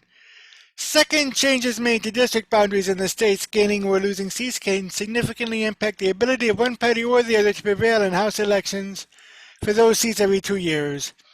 As for the impact on the Electoral College, the changes are almost insignificant. If the 2020 election results were recalculated using the new number of electoral votes for each of the affected states, Joe Biden will have won only 3 fewer electoral votes, as losses of votes in California, New York, Illinois, Michigan, and Pennsylvania would have been offset by votes he would have gained in Colorado and Oregon. The more immediate impact of the new numbers will be in the outcome and aftermath of the 2022 midterm elections in the House of Representatives. All 50 states will engage in the once a decade drawing of the boundaries of congressional districts using the new demographic data provided by the 2020 census. In the states gaining seats that are dominated by the GOP and state government, Texas, Florida, and Montana, this is almost certain to result in 4 new districts that will likely be won by GOP candidates in 2022. In a similar fashion, you would expect the GOP-dominated state governments in Ohio and West Virginia to seek to redraw district boundaries in a way as to eliminate a congressional seat that is currently held by a Democrat, while all 3 of West Virginia's representatives are Republicans, so that should be interesting. But I digress. The same will likely be true in Illinois and New York, where the Democrat-controlled state governments are likely to redraw their district boundaries to accomplish the goal of eliminating a congressional district currently represented by a Republican. But the outcome of redistricting in the remainder of the states adding or losing congressional districts is far from clear. Let's consider Oregon first, which is gaining a seat. The preliminary census data from 2019 showed that Oregon's population gain between 2010 and 2020 was approximately 400,000 residents, so it's not surprising that Oregon gained a 6th House seat. Oregon's current congressional delegation has 4 Democrats and only 1 Republican, but a large proportion of Democrat voters in Oregon are located in the counties surrounding metropolitan Portland, while the remainder of the more rural areas of the state has long been more GOP-friendly. While Joe Biden won Oregon 56.5% to 40% over President Trump, allegedly, two incumbent House Democrats won re-election with less than 52%, and both of their GOP opponents ran in the mid-40s. Any effort to bolster the number of Democrat voters in those 2 vulnerable districts to support the incumbents would likely put any newly drawn district in play for the GOP. Drawing a strong Democrat-leaning new district in the Metro Portland area could cost the Democrats one or both of the more marginal seats, as GOP support in both districts is increasing. California is now a complete one-party state dominated at every level of politics by some of the most radical elements of the Democrat Party, but an amendment to the California Constitution passed by voters in 2008 makes it very difficult for elected state government officials to have significant influence in the drawing of new district boundaries in such a way to ensure that a GOP congressional district will be the one eliminated. Pursuant to the amendment, California now has a California Citizens Redistricting Commission.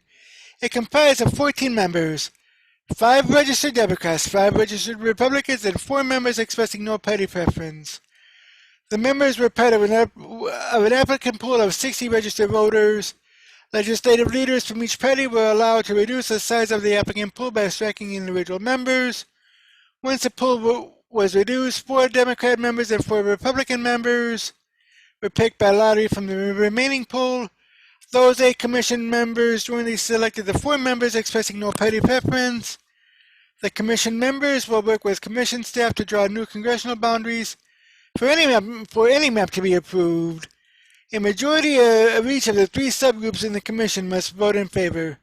3 out of 5 Democrat members, 3 out of 5 GOP members, and 3 out of 4 expressing no party preference. So right there is 9 out of 15. There are rumors in California circles that because of demographic changes, it is quite possible that the geographic area losing a congressional district will be metropolitan Los Angeles, because nearly all the Metro Los Angeles congressional districts are represented by Democrats. The nonpartisan commission might end up eliminating a Democrat seat, which is not something that Nancy Pelosi wants to see happen. Colorado, which is also controlled at the state level by elected Democrats, will for the first time be using a commission to draw new congressional district boundaries in 2021. The Colorado Commission will have 12 members, 4 Democrats, 4 Republicans, and 4 with no party preference. Now, to approve a new congressional district map, it must be approved by 8 of the 12 commission members, including 2 of the members with no party preference. So you could have, all 4 Democrats say yes, no, 2 Republicans and 2 members with no party preference saying yes as well. But I digress. Just about every sign is pointing to a substantial swing in the House in the favor of the GOP in 2022, and the Republicans should gain control of the House with a significant majority. Hopefully it won't be too late. Now I'm definitely going to be watching that, and especially where I'm at here in Florida, consider, figuring out just where the one House seat will be here in Florida. Will it be Miami? Will it be Tampa? Will it be along the Palm Beach? Will it be Orlando? Who knows? I don't know, but it'll be interesting. I'd like to hear your take on this. Leave a comment below. Are you in a state that gained the House seat, or are you in a state that gained or lost a House seat? If so, are you going to be watching your congressional or your redistricting session? And if you're not in a state that won or lost, are you going to be watching those states anyway? and I'll see you in the next video. Today marks the 100th day of President Biden's term. Yesterday, on day 99, he spoke to a joint session of Congress. Well, albeit as there was a small amount of people in the chamber, but we do have some highlights and some takeaways from there. I'll get into them today and tomorrow, but let's start with this article from the Associated Press. Biden's declaration, America's democracy is rising anew. President Joe Biden declared that America is rising anew as he called for an expansion of federal programs to drive the economy past the pandemic and broadly extend the social safety net on a scale not seen in decades. Biden's nationally televised address to Congress, his first, raised the stakes for his ability to sell his plans to voters of both parties, even if Republican lawmakers prove resistant. The president is following Wednesday night's speech by pushing his plans in person, beginning in Georgia on Thursday and then on to Pennsylvania and Virginia in the days ahead. In the address, Biden pointed optimistically to the nation's emergence from the coronavirus scourge as a moment for America to prove that its democracy can still work and maintain primacy in the world. Speaking in highly personal terms while demanding massive structural changes, the president marked his first 100 days in office by proposing a $1.8 trillion investment in children, families, and education to help rebuild an economy devastated by the virus and compete with rising global competitors. His speech represented both an audacious vision and a considerable gamble. He is governing with the most slender of majorities in Congress, and even some in his own party have blanched at the price tag of his proposals. At the same time, the speech highlighted Biden's fundamental belief in the power of government as a force for good, even at a time when it is so often the object of scorn. I can report to the nation America is on the move again, he said, turning peril into possibility, crisis into opportunity, setback into strength. Now, while the ceremonial setting of the Capitol was the same as usual, the visual images were unlike any previous presidential address. Members of Congress wore masks and were seated apart because of the pandemic restrictions. Outside, the grounds were still surrounded by fencing after insurrectionists in January, protesting Biden's election, stormed to the doors of the House chamber where he gave his address. America is ready for takeoff. We are working again, dreaming again, discovering again, leading the world again. We've shown each other and the world there is no quit in America, Biden said.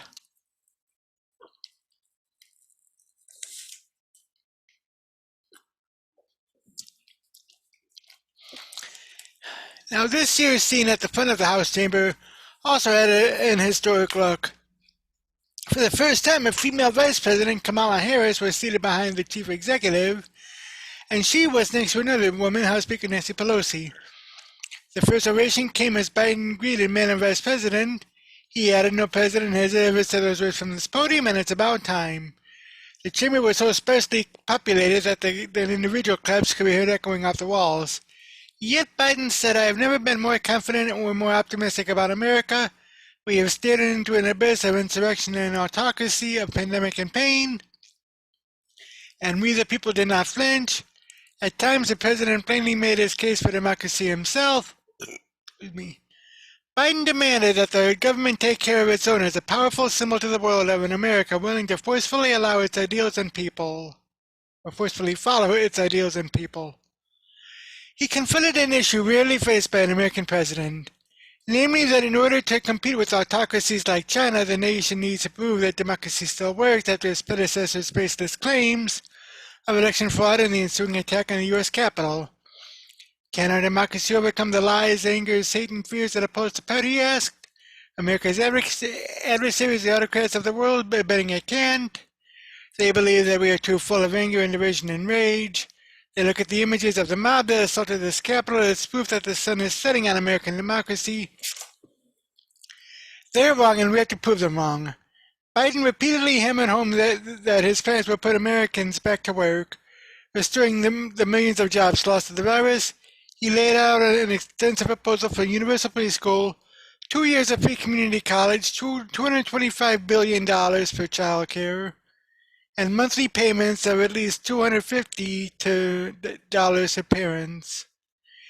His idea is to target frailties that were uncovered by the pandemic, and he argues that economic growth will best come from taxing the rich, top of the middle class and poor.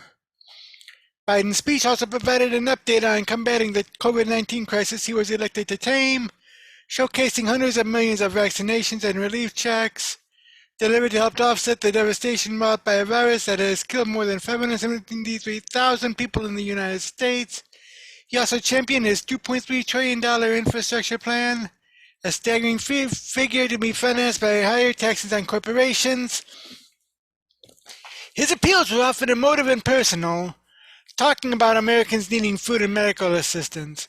He also spoke to members of Congress as a peer as much as the president, singling out Senator Mitch McConnell, the Republicans' leader, to praise him and speaking as one of their professional homecoming. The GOP members in the chamber largely remained silent, even refusing to clap for seemingly universal goals like reducing childhood poverty. Tim Scott of South Carolina said in the Republicans' designated response that Biden was more rhetoric than action. Our nation where our president seems like a good man, Scott said, but our nation is starving for more than empty platitudes. The president spoke against the backdrop of the weakening but still lethal pandemic, staggering unemployment, and a roiling debate about police violence against blacks.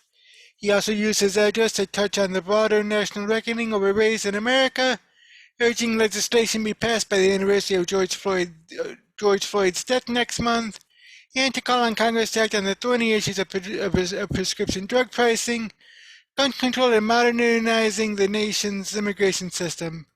In his first 3 months in office, Biden has signed a $1.9 trillion COVID-19 relief bill, passed without a single GOP vote, and has shepherded direct payments of $1,400 per person to more than 160 million households. Hundreds of billions of dollars in aid will soon arrive for state and local governments, enough money that overall U.S. growth this year could eclipse 6%, a level not seen since 1984. American administration officials are betting that it will be enough to bring back all 8.4 million jobs lost to the pandemic by next year. A significant amount proposed last Wednesday would ensure that eligible families receive at least $250 monthly per child through 2015, extending the enhanced tax credit that was part of Biden's COVID-19 aid. There would be more than $400 billion to subsidize childcare and free preschool for all 3- and 4-year-olds. Another combined $425 billion will go to permanently reduce health coverage premiums for people who receive coverage through the Affordable Care Act, as well as a national paid family and medical leave program. Further spending will be directed toward Pell Grants, historically black and tribal institutions, and to allow people to attend community college tuition-free for 2 years. Funding all of this will be a series of tax increases on the wealthy that would raise about $1.5 trillion over a decade. Republican lawmakers in Congress so far have balked at the price tags of Biden's plan, complicating the chances of passage in a deeply divided Washington. Now, some of that, it'll be interesting to see just what McConnell does in the Senate and Kevin McCarthy does in the House, as they're both leaders of the Republican Party. It'll also be interesting to see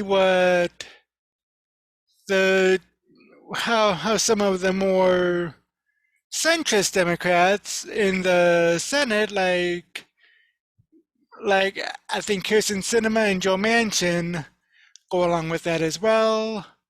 So it's something to keep an eye on. And there's this from Deseret News, and it's entitled 6 Highlights from Joe Biden's first speech to Congress.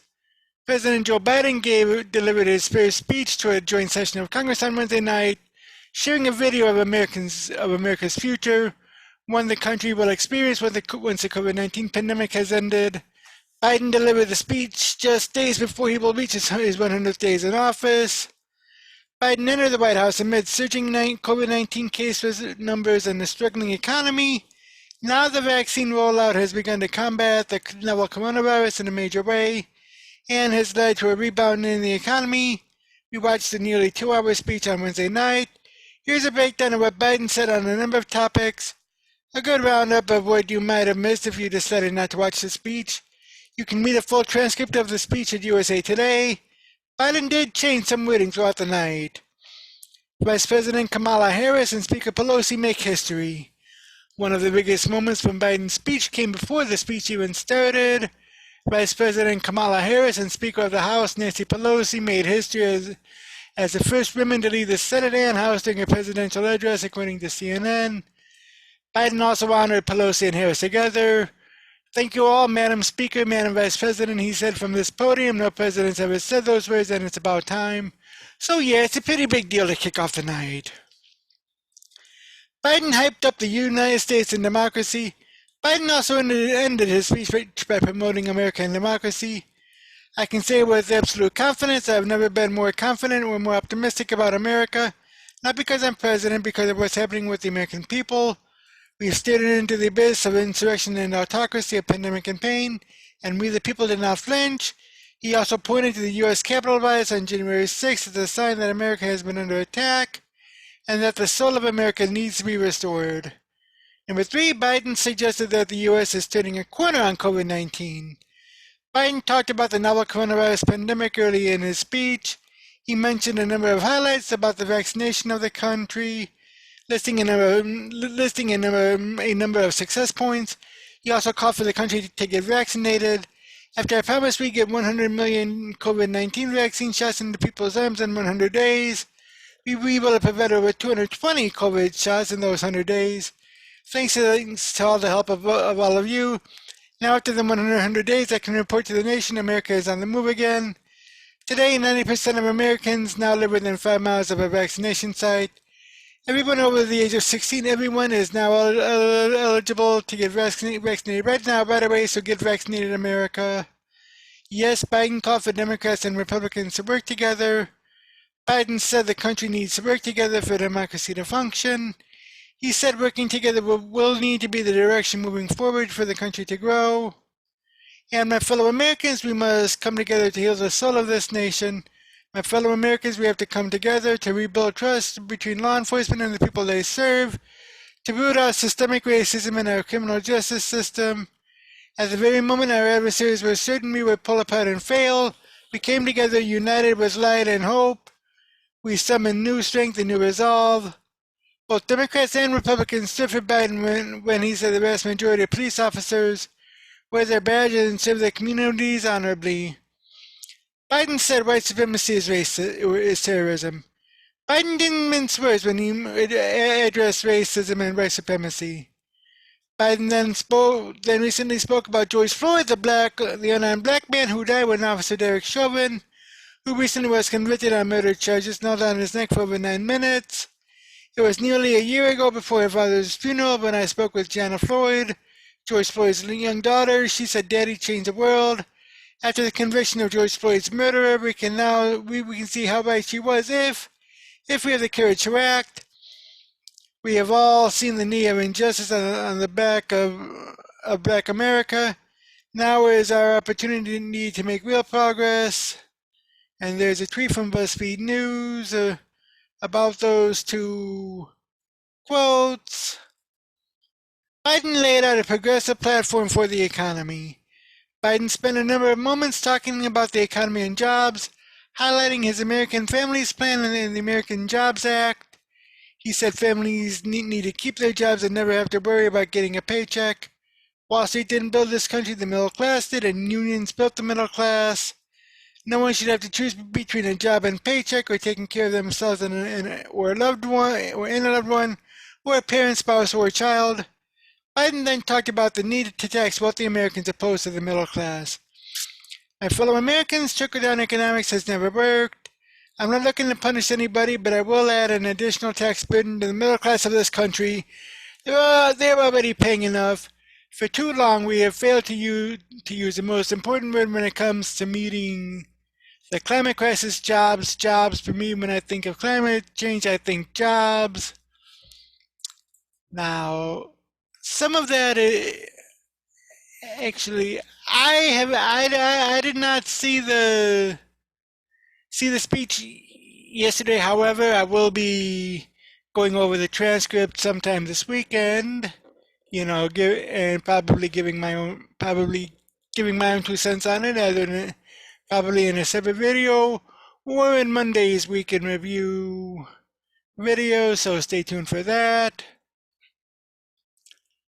You also have this from the Daily Signal.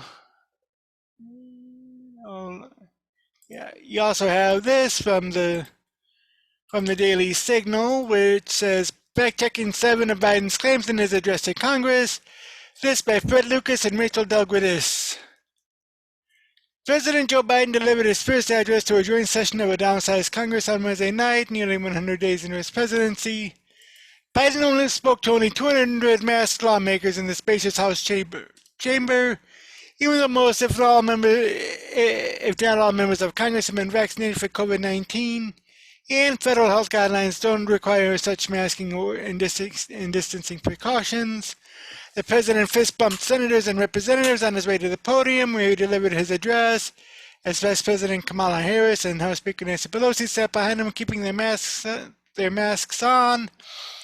100 days ago, America's house was on fire, Biden said early on. We had to act. Speaking for just over an hour, Biden talked about numerous issues on his agenda, but wasn't always truthful. Here are 7 instances where setting the record straight may help those evaluating the speech. Number 1, protect the sacred right to vote. Biden said, and if we are truly restore the soul of America, we need to protect the sacred right to vote. More people voted in the last presidential election than ever before in the history of our country. In the middle of one of the worst pandemics ever, that should be celebrated instead of it's being attacked. About 160 million Americans voted in the presidential election in November, a record number, USA Today reported. But conservatives say the left is out to nationalize elections by giving the federal government control over federal and state elections, what the president apparently meant when he said voter turnout is being attacked. Congressional Democrats' legislation, which they call the For the People Act, would override states' authority to conduct their elections, mandate no-fault or absentee ballots, and make it easier to commit fraud and promote chaos at the polls through same-day registration, according to a backgrounder from the Heritage Foundation. Democrats' legislation, known in the House as H.R. 1 and in the Senate as S1, would also mandate that states allow 16 and 17-year-olds to register to vote. This move, when combined with the ban on voter ID and restrictions on the ability to challenge the eligibility of a voter, would effectively ensure that underage individuals could vote with impunity, Heritage's paper said. By the way, the Daily Signal is a multimedia news organization of the Heritage Foundation. The legislation also would provide taxpayer money for candidates for federal office, require nonprofits to disclose donors, mandate that states allow voter registration on election day, allow elections to vote, and allow ballots to be counted outside voters' home precincts. Congress should pass H.R. 1 and the John Lewis Voting Rights Act and send them to my desk right away, Biden said. The country supports that Congress should act. Biden is partly correct on this point. An Associated Press poll in April found that about half of those surveyed said that they would support expanding access to early and mail-in voting, which H.R. 1 and S1 would do. However, the legislation also would eliminate most state voter ID laws, which require anyone who wants to vote first to show a recognized form of identification. A Fox News poll this week found that 77% of Americans say a valid form of state or federally issued photo identification to prove U.S. citizenship should be required for voting. Number 2, tax cuts added $2 trillion to deficit. Biden said, look at the big tax cut in 2017. It was supposed to pay for itself and generate vast economic growth. Instead, it added $2 trillion to the deficit. Now, in a speech, Biden pushed for tax increases for high earners and corporations, and took a shot at the tax reform law passed by Congress and signed by President Donald Trump just before Christmas 2017. As noted in an analysis last month published by the Daily Signal, the Trump tax cuts did not pay for themselves, but the tax cuts were not the cause of the budget deficit. The tax cuts helped to grow the economy, but not enough to shrink the deficit, which is caused by spending.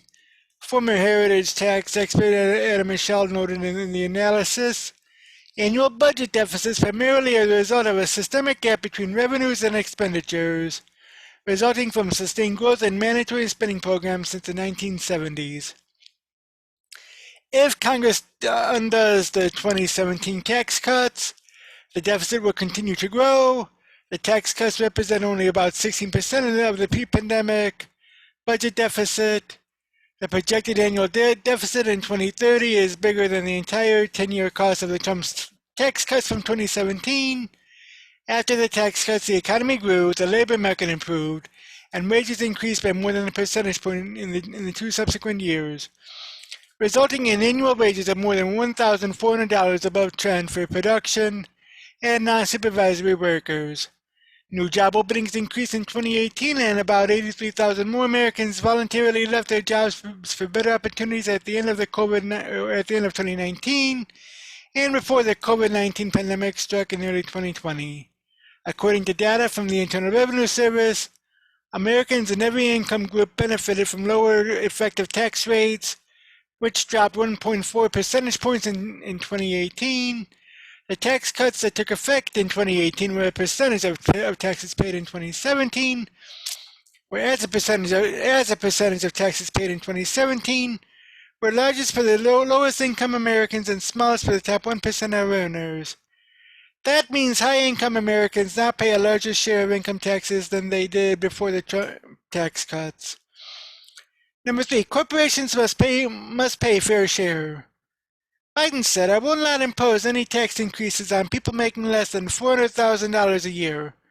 We're going to reform corporate taxes so corporations, pay their fair share and help pay for the public investments their businesses will benefit from." Between 75 and 100% of corporate tax increases are passed on to workers through lower wages and less investments. According to past analysis from Congress's Joint Committee on Taxation, the U.S. Department of the Treasury's Office of Tax Analysis, and the Congressional Budget Office.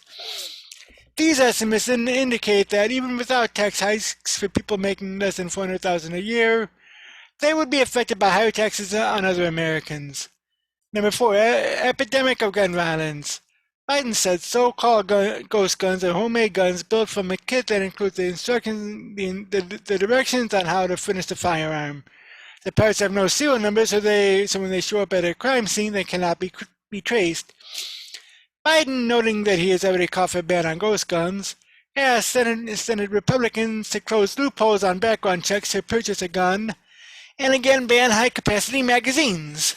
"I will do everything in my power to protect the American people from this epidemic of gun violence," the president said. But it's time for Congress to act as well. Gun crimes actually are down from the early 1990s when Congress passed several gun control laws, according to the Pew Research Center. Amy Swearer, a legal fellow at the Heritage Foundation, wrote, "Neither regulating ghost guns nor making gun owners pay a $200 tax for pistol arm braces meaningfully addresses root causes of gun violence. These actions are, in fact, far more likely to turn responsible gun owners into felons than to prevent a single gun death." Number 5, add millions of jobs. The American Jobs Plan creates jobs to upgrade our transportation infrastructure. Jobs modernizing roads, bridges, and railway or highways. Jobs building ports and airports, rail corridors, and transit lines.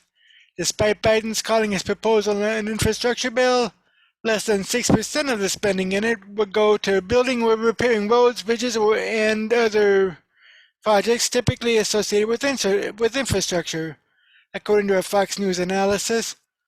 Referring to a White House survey, the Fox News analysis said the proposed American Jobs Plan, with a price tag of over $2 trillion, would spend only $115 billion to modernize bridges, highways, roads, and railroads. I think the second road should be railroads.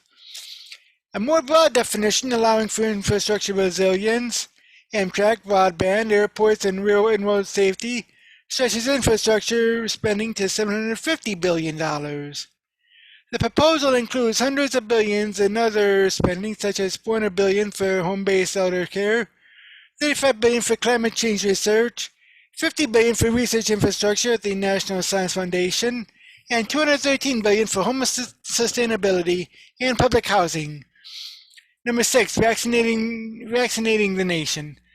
Biden said, "We're vaccinating the nation. After I promised 100 million COVID-19 vaccine shots in 100 days, we will have provided over 200 million COVID shots in 100 days."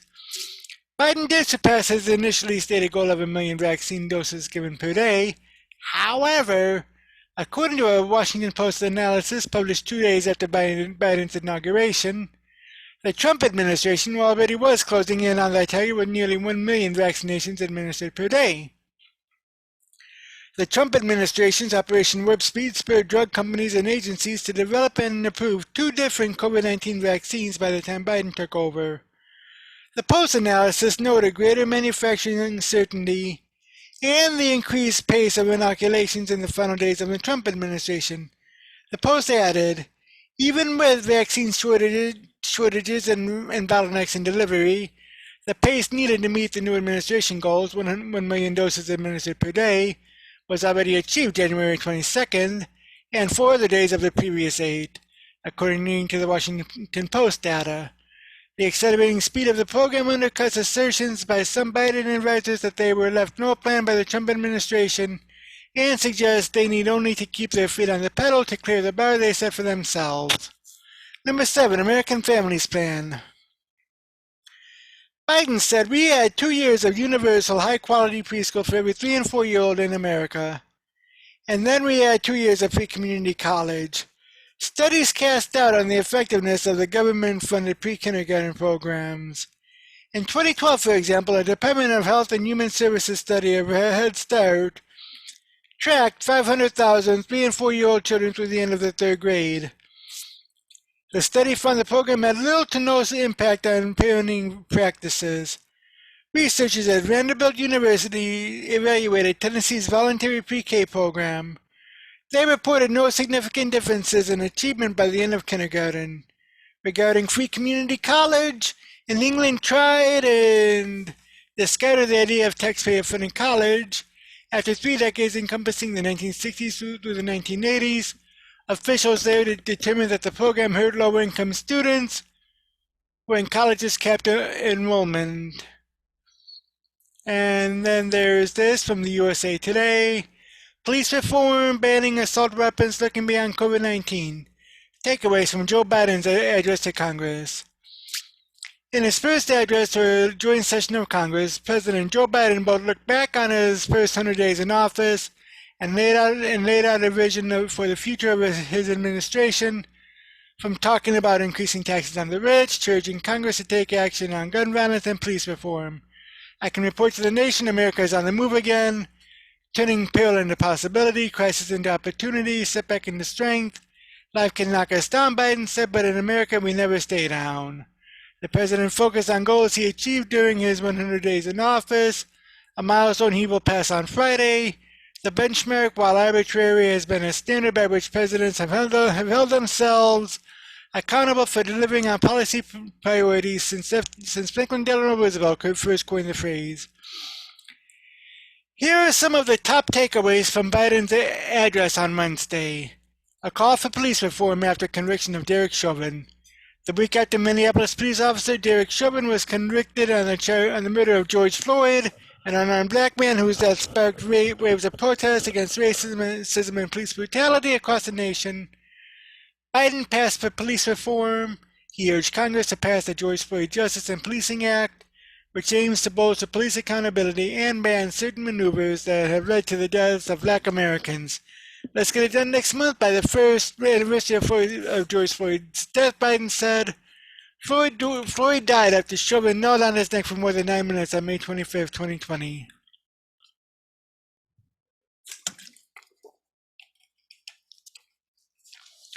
To applause, Biden said he believes the vast majority of law enforcement officials are good people who serve their communities honorably, but said systemic racism in the criminal justice system needs to be addressed. He recalls speaking with Floyd's young daughter, Gianna, after his death. As I knelt down to talk to her, so we could talk eye to eye. She said to me, "Daddy changed the world," he said.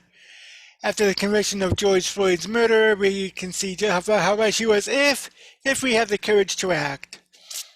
A historic evening for women in politics. For the first time in history, two women stood behind the president as he delivered a joint address to Congress.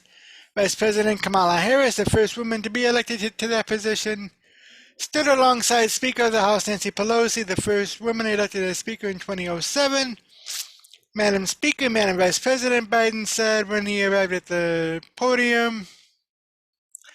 No president has ever said those words from this podium, and it's about time.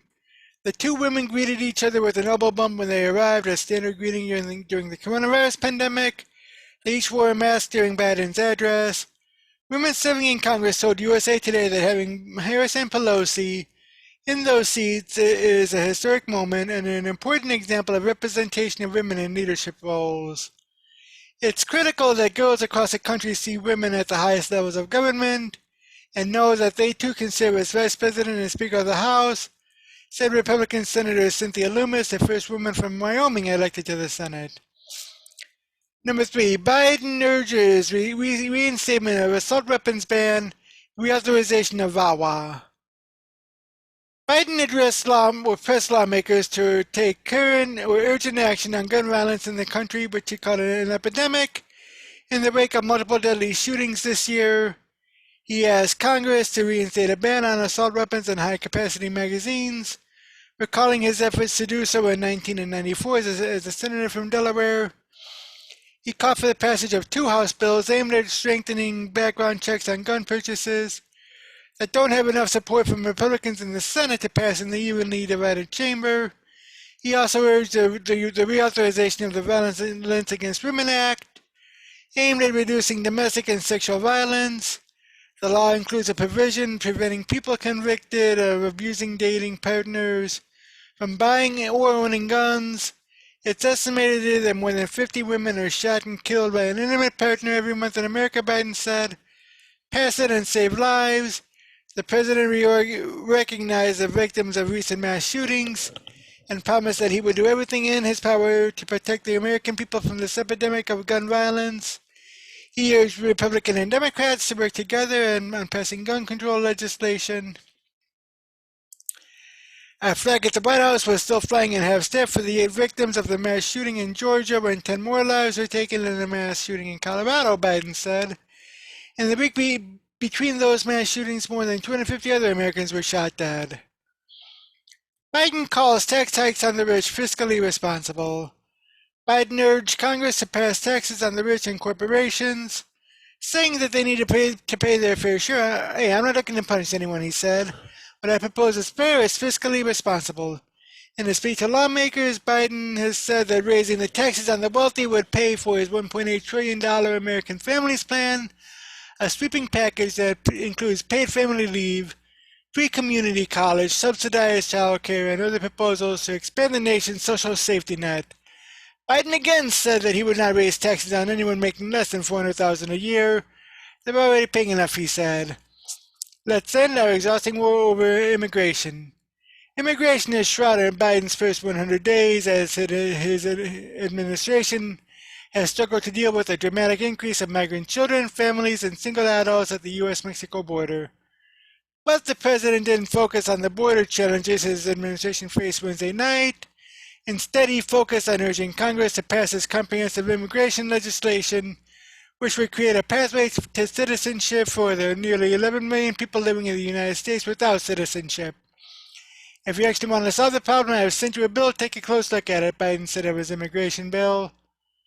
Biden also noted that if Congress doesn't pass his bill, he would like to see them pass some sort of immigration legislation that would create a pathway for at least dreamers, farm workers, and protections for those with temporary protected status.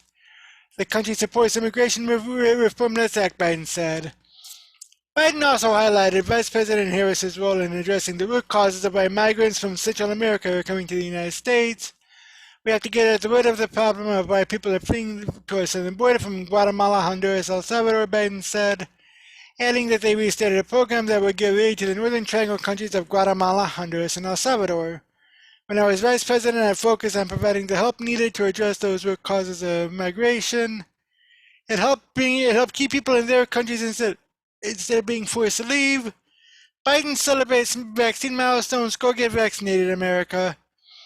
Biden celebrated his administration passing its goal of delivering 200 million COVID-19 vaccines in his first 100 days in office, calling the ongoing vaccination effort one of the greatest logistical achievements this country has ever seen.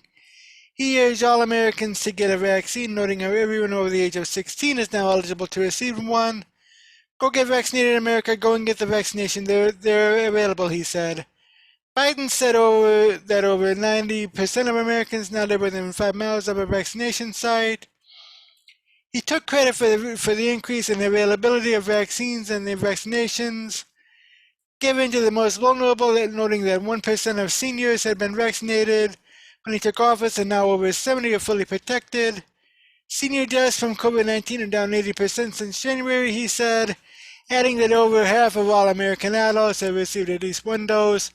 The coronavirus pandemic has infected more than 32 million and caused the deaths of nearly 575,000 people in the U.S. Now I'm going to talk a little bit more about this tomorrow.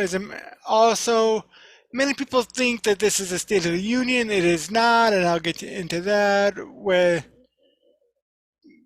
because there is an article from Fox News on it, so I'll get into that tomorrow. But, Biden's speech only drew 11 million people, which is rather shocking, especially considering that for some reason they say that 80 million voted for him, yet only 11 million watched. What's up with that? And yet, okay, in 2018 and 2019, President Trump's official State of the Union address drew close to 50 million both times. So leave a comment below saying if you had watched Biden's address, what's your take on it? What do you think about most of what he said? And I'll see you in the next video. On Wednesday, President Joe Biden had delivered his address to joint session of Congress, not a State of the Union, but rather a joint session before Congress. And yesterday was his 100th day in office. I'll cover them both here. First, let me tell you why Biden's address was not a State of the Union address. This coming from foxnews.com, and this was published 3 days ago. President Biden will appear Wednesday evening before a joint session of Congress to deliver an address, but unlike most times when a president participates in such an event, the speech is not considered an official State of the Union address. The event bears the trappings of a State of the Union, with the president discussing pertinent issues facing the nation and his administration, and he'll be doing so after accepting the necessary invocation from Speaker of the House. Nearly 100 days ago, when you took the oath of office, you pledged in the spirit of great hope that help is on the way. Now, because of your historic and transformative leadership, help is here.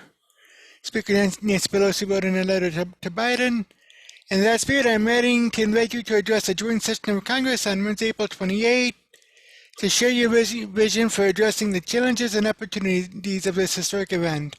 So why is this not a State of the Union address? While the State of the Union is a tradition dating back to January 8, 1790, when President George Washington delivered his first, a more recent tradition is for new presidents to not give one in their first year. According, or as noted by the Congressional Research Service, each of the last 6 presidents opted not to give an official State of the Union address during their first year, as they had recently given inauguration addresses. While they typically ended up delivering addresses not long after taking office, those speeches took on different titles, such as former President Donald Trump's before a joint session of the Congress in 2017. The speech will give Biden, who is about to mark 100 days in office, an opportunity to address his administration's efforts in combating the coronavirus pandemic, as well as his infrastructure package and push for more climate-focused legislation. Biden is expected to speak on or at 9 p.m. Eastern. Like I said, that article was written on Tuesday, and that gave just why Biden's address was not a State of the Union address, and as it was not, he had a little bit of leeway, as I had mentioned in yesterday's article, and today,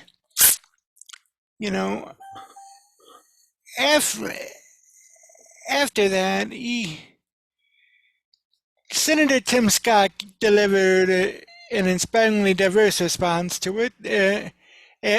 Okay, as with State of the Union addresses and even addresses kind of like this, the opposing party gets a chance to respond, and that's just what Senator Tim Scott of South Carolina did. This coming from my good friends over at the Daily Beacon, or rather Washington Free Beacon, entitled Scott Outshines Biden, Enrages Libs with Inspiring Tale of Overcoming Adversity.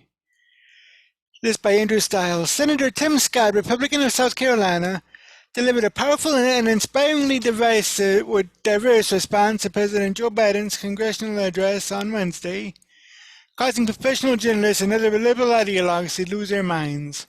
Scott argued that Biden, a good man whose speech was full of good words, had failed to deliver on his promise to unite the country and lower the temperature after his victory in the 2020 election. The Biden administration has pulled us apart, he said, praising the bipartisan COVID-19 relief legislation passed under former President Donald Trump and the success of Operation Warp Speed. The radical policies Democrats have proposed, he argued, were not intended to find common ground. Invoking his personal story about being raised in poverty by a single paying mama, Scott challenged the lockdown policies backed by Democratic politicians that have closed down the institutions that aided in his improbable rise, including schools and churches. He spoke of his experience as a black man in America and his struggle to be taken seriously by Democrats and their supporters. I got called Uncle Tom in the N-word by progressives, by liberals, said Scott, who also called out the Washington Post for publishing a widely condemned fact check suggesting my family's poverty was actually privilege. He challenged the prevailing corporate and cultural norms regarding issues of race, denouncing those who were making money and gaining power by not pretending we ever made any progress at all. In contrast to Biden's rambling tirade, Scott envisioned a joyful springtime for our nation, where his illiterate grandfather saw his family go from cotton to Congress in one lifetime. This was precisely the claim that the Post chief fact-checker Glenn Kessler, whose grandfather was a Dutch steel magnate, dinged for lacking nuance. Now, nuance was certainly lacking from the liberal response to Scott's speech. MSNBC host Nicole Wallace said the speech was delivered from a planet where facts don't matter. Democrat analyst Jason Nichols, in a since deleted tweet, called Scott a clown whose ancestors were ashamed of him. At least one left-wing media personality had to apologize for an ironic joke using racially charged language. The term Uncle Tim was trending on Twitter. And, that just goes to show not only the hypocrisy of the left, but also, just the fact that they claim unity but their actions claim otherwise or show otherwise. Just goes to show that they're hypocrites. Now, granted, there are some hypocrites in the Republican Party, don't get me wrong, but I would say 90 to 95% of the hypocrisy is from the liberal Democrat side. Comment below if you agree with that sentiment or not. And in other news, Biden's address actually was the lowest rated or lowest watched speech in the past 4 years. This coming from TheFederalist.com. Biden's speech garnered less than half the ratings of Trump's lowest speech. President Joe Biden's first address to the joint session of Congress garnered less than half of the viewers that former President Donald Trump did in his lowest rated speech. According to preliminary numbers, 11.6 million people tuned in to see the president deliver his radical agenda to a nearly empty House chamber on Wednesday night, dotted with hand-picked attendees wearing masks and seated at least 6 feet from each other despite mostly being vaccinated, while cable and streaming numbers are expected to boost Wednesday's viewership by at least 3 million more. Biden's performance still falls short of Trump's 2020 speech, which received 37.2 million viewers.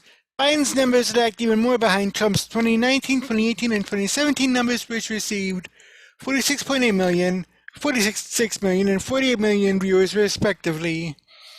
Greg Price tweeted out, quick follow-up, cable and online streaming will probably yield Biden another few million in ratings and will bring his viewership up slightly to around approximately 15 million, which is still less than half of Trump's lowest ratings. Now, viewers who did tune in to Biden's address gave the president a worse approval rating than they did to Trump after his first speech in the joint session of Congress. In 2017, CNN reported, only 51% of the largely Democrat speech watchers approved of Biden's comments, but the corporate media outlets still labeled the ratings a very positive reaction. Now, the reaction was more than a 20% drop from when President Obama addressed the legislative body and earned 68% approval, and when former President George W. Bush gave his first speech, which received 66% approval. Of those who watched the speech, 60% said Biden made an appropriate effort to reach Republicans. Approximately 38% of viewers, however, felt he did not go far enough. And that from Jordan Davidson over at TheFederalist.com. And I pretty much agree. Like I said, I didn't watch it.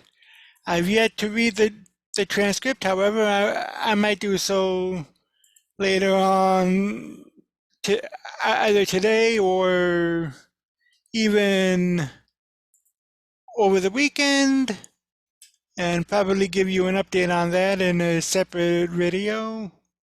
But moving on, like I said, yesterday was, or rather I think today is Biden's 100th day in office, and one person gave him a failing report card. This coming from the American Thinker and Larry Alexander. Biden's first 100 days of failing report card. I anticipated the Biden presidency with great trepidation. On the campaign trail, or at least in the primary and presidential debates, he really didn't campaign in the usual sense. He appeared to be weak mentally and physically, an ideal Trojan horse for the leftist radicals in his party to smuggle in their preferred policies. He pandered to their dreams of open borders and a Green New Deal, and he repeated their mantra that the U.S. was plagued by systemic racism, a term undefined and incapable of being defined in any way recognizable as racist. He jumped on his party's identity politics bandwagon, and of course he told consequential and provable lies, such as Donald Trump had praised Nazis in Charlottesville, or that he, Biden, knew nothing of Hunter's business dealings in the Ukraine and China, much less that he himself was involved in the China deals. Still, we're told that Biden was a moderate, a unifier, a bipartisan compromiser.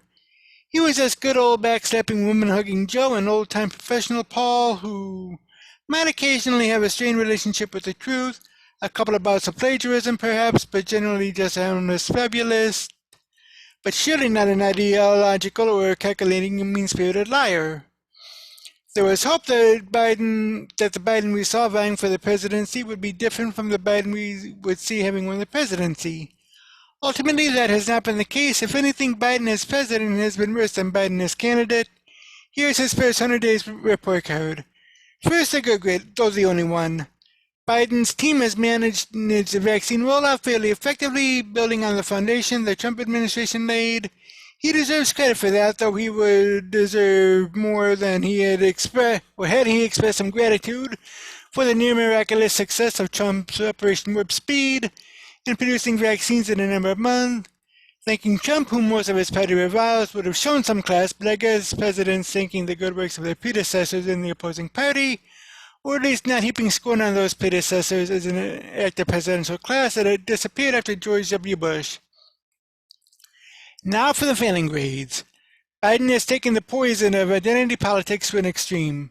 Almost every presidential appointment has been made based on the appointee's race, ethnicity, sex, or sexuality, not the appointees being the most highly qualified for the position. He has reinstated the critical race theory inspired and thus racist ideological training in the federal government. CRT divides humanity into oppressive races and oppressed races and revives the wicked ancient notion of blood guilt. He signed a law that gives donor forgiveness to black farmers but not white farmers.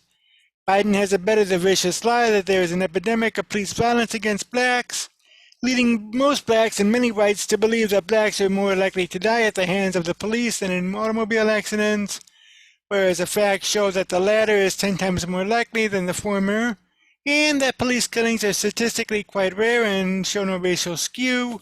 And Biden continues publicly to indict the U.S. as plagued by systemic racism and white supremacy, despite offering no bill of particulars to back up that indictment.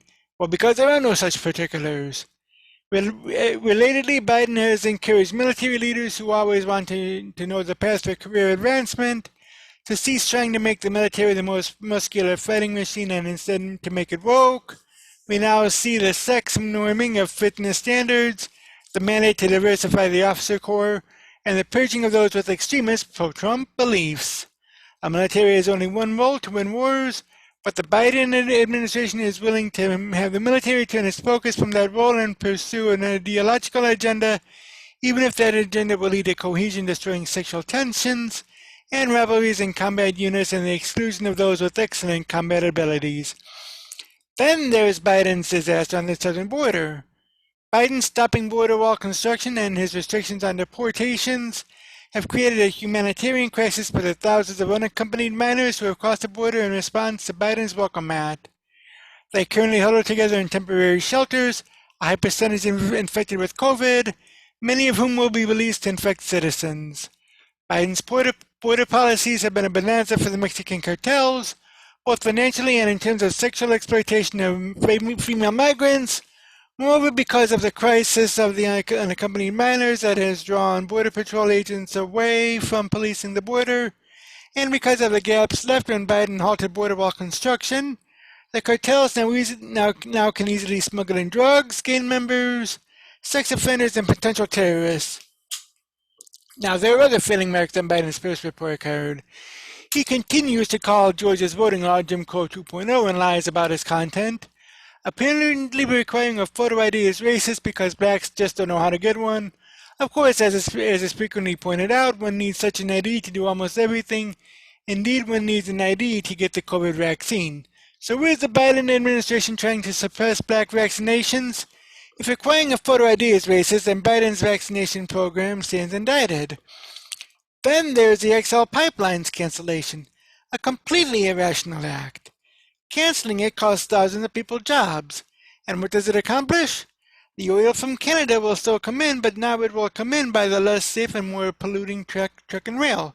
Jobs lost and nothing gained. Indeed, the Biden climate policy in general is irrational. Biden would have the country endure enormous costs for almost no gain in reducing the world's total output of greenhouse gases, particularly since China and India are the major contributors to that output. Moreover, if Biden were serious about this, he would opt for clean nuclear power and natural gas rather than the unreliable eyesores of wind farms and solar panels. Biden has rescinded the due process rules the Trump administration prescribed for handling sexual assaults on college campuses. The Obama administration's rules were widely criticized for being one-sided and unfair to those accused. Even a large portion of the liberal law faculty voiced that criticism. Apparently, due process is not a Biden virtue.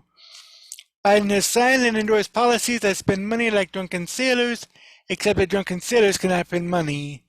The idea that one can print money at a pace that outstrips the production of goods and services without devaluing that money and causing inflation, a cruel tax on those on fixed incomes, seems to be a Biden rarity. Biden's foreign policy report card is still incomplete. Will he be tough on Iran and China? Perhaps, but I wouldn't count on it. Finally, where is the promised moderation by person and unity? And where is his passport of the filibuster?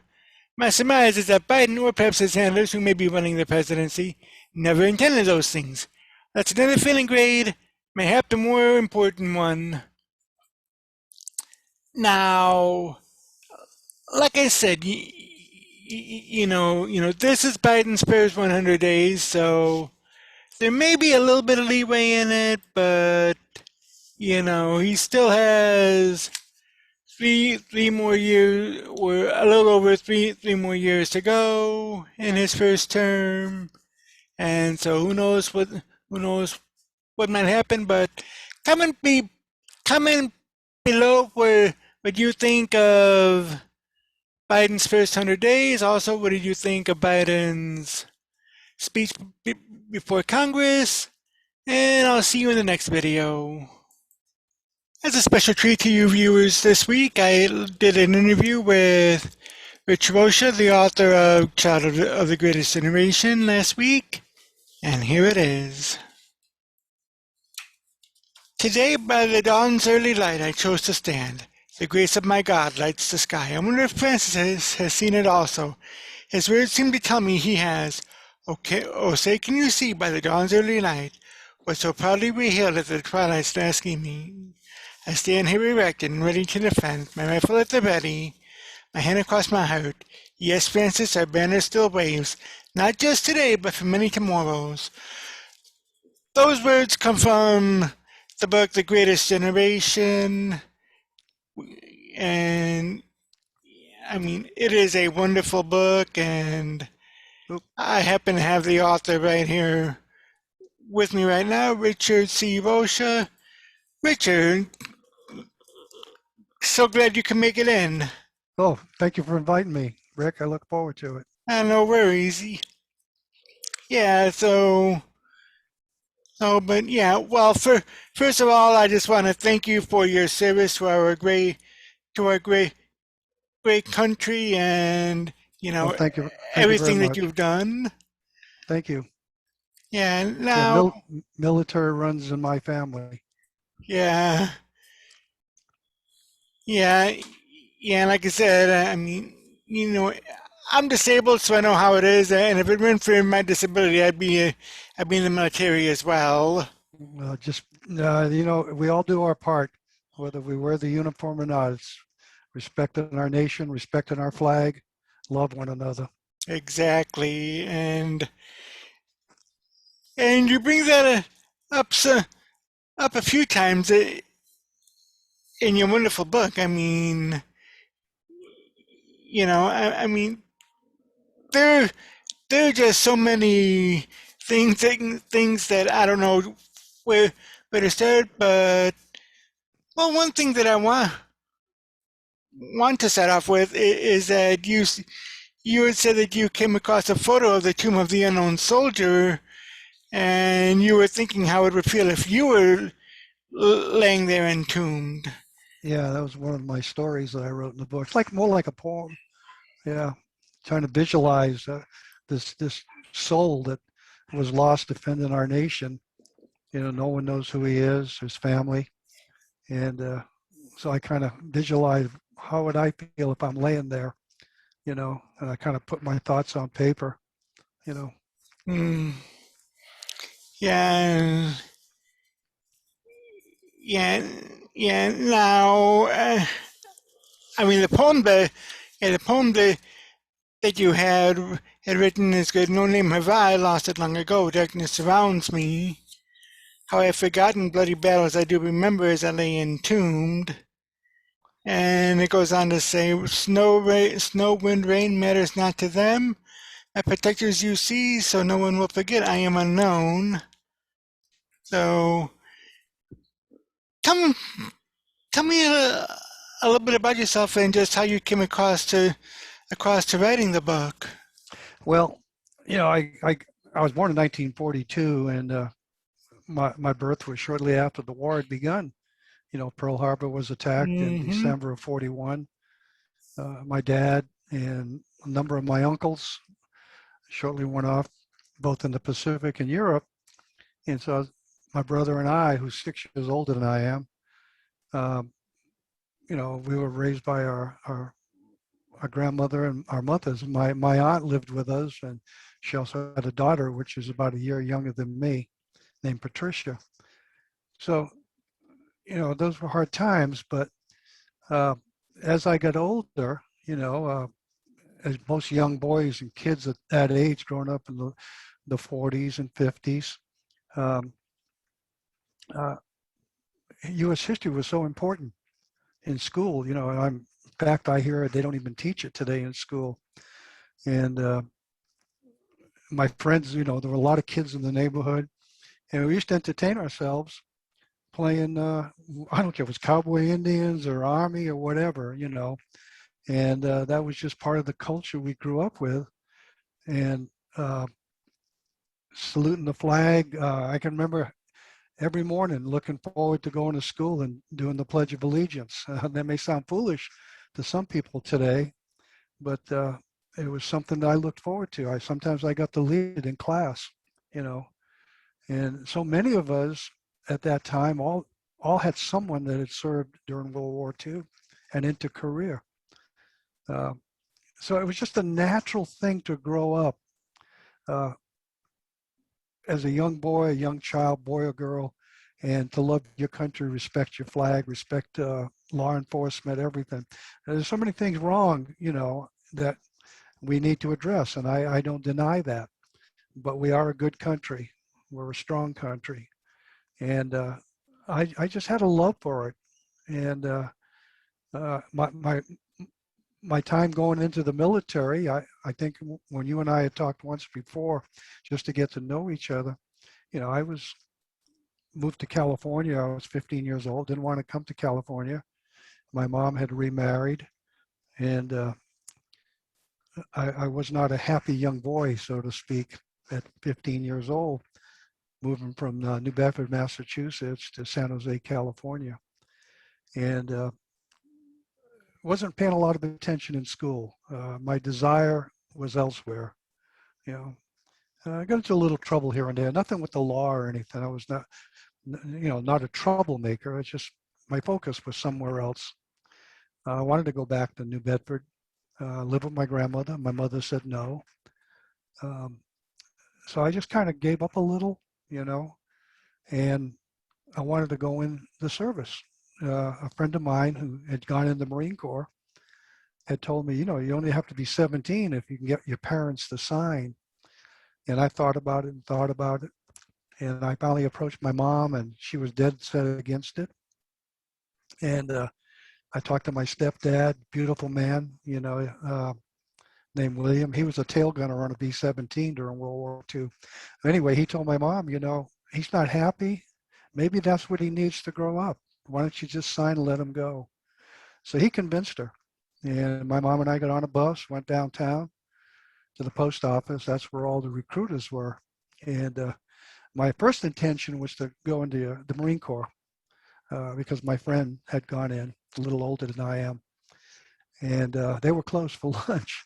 And as we walked down the corridor, looking in the different offices, and I thought maybe the Air Force. My brother was the Air Force during the Korean War, and they were just getting ready to close for lunch.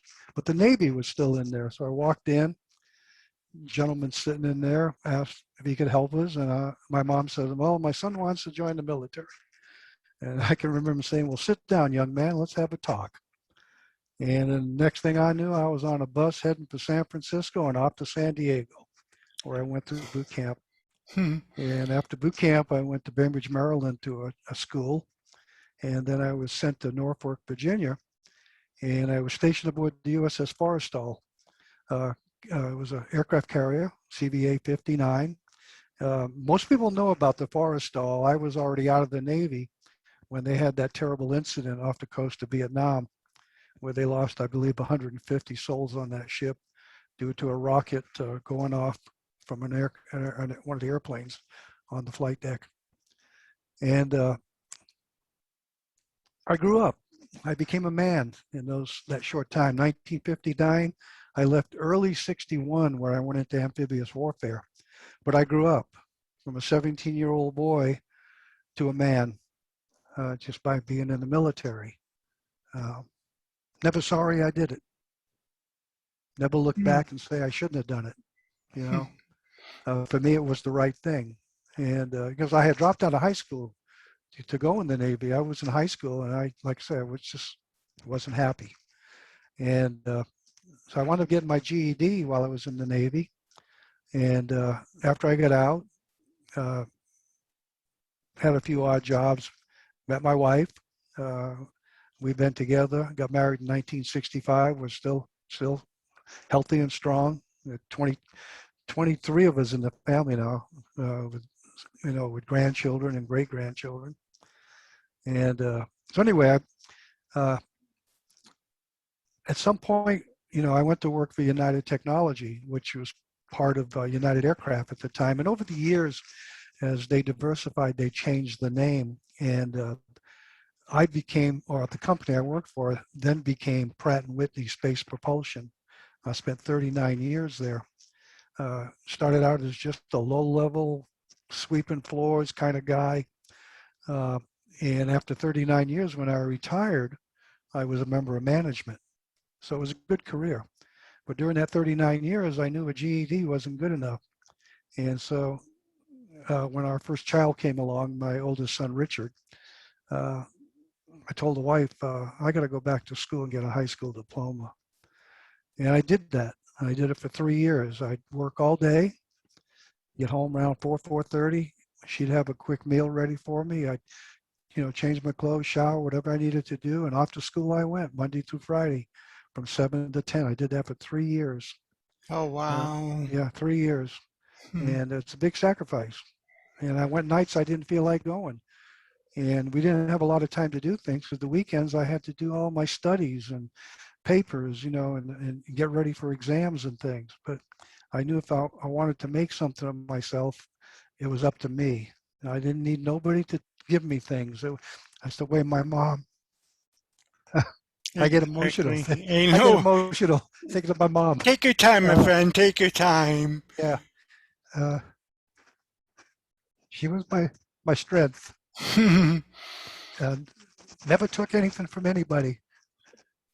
There was no welfare and things like that, like people have today. Hmm. You found a way to make it work, and that's what was instilled in me. Yeah. So anyway, I completed high school, and then I started looking around where I worked at Pratt& Whitney. With different types of uh, departments, different skill levels they needed, and so I started going to junior colleges in the area. I went to, I believe, 5 different junior colleges, and each one was to take classes on subjects that related to what I was doing, what they would do in that Pratt& Whitney space propulsion. And I would apply those skills I learned at those junior colleges.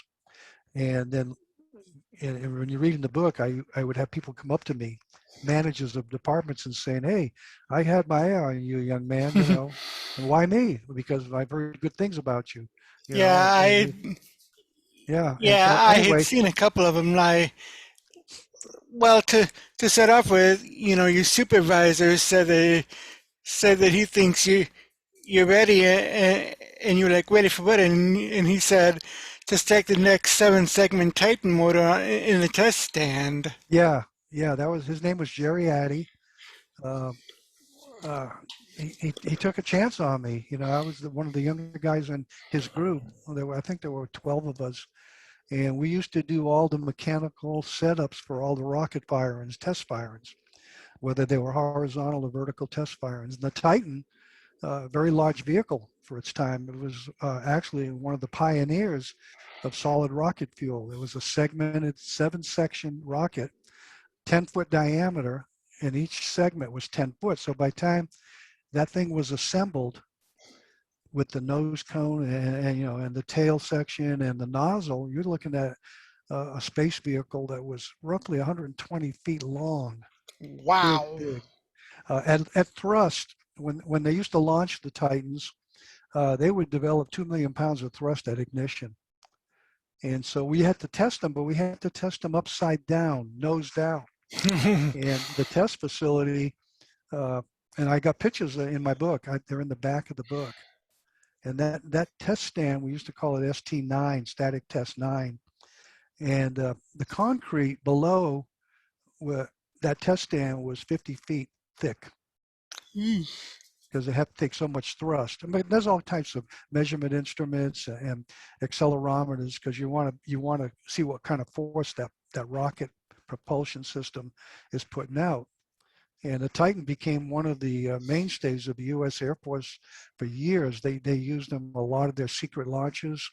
NASA started using the Titan, and then other competitors in the field began using the similar design. But United Technology was the pioneer in the segmented rocket using solid rocket fuel rather than kerosene. And I enjoyed my 39 years there. You know, I still follow the FACE program. I was excited the other day when those 11 astronauts all got together at the International Space Yeah, there Station. was. You know, it's in my blood. Yeah, I think I know what you're talking about. Yeah, I think I did hear it blast off from Cape Canaveral Yeah, here in Florida.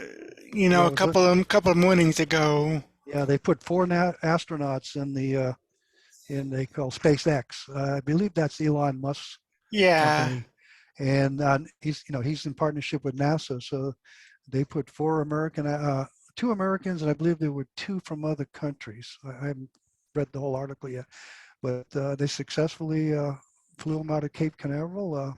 All four Hmm. landed safely at the International Space Station, and right now there's 11 human beings in one space station. That's history. That's history right there.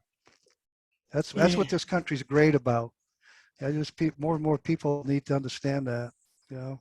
Ex exactly. Now, along along those lines, okay, when you were when you were working with Pratt and, and Whitney, did you follow the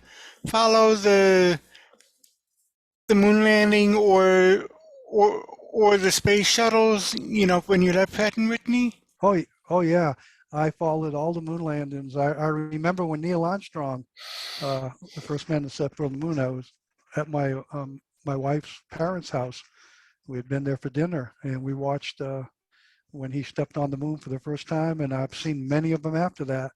And I've been to Cape Canaveral, seen some launches. Uh, on an occasion, I took a vacation. I took my wife and my three sons.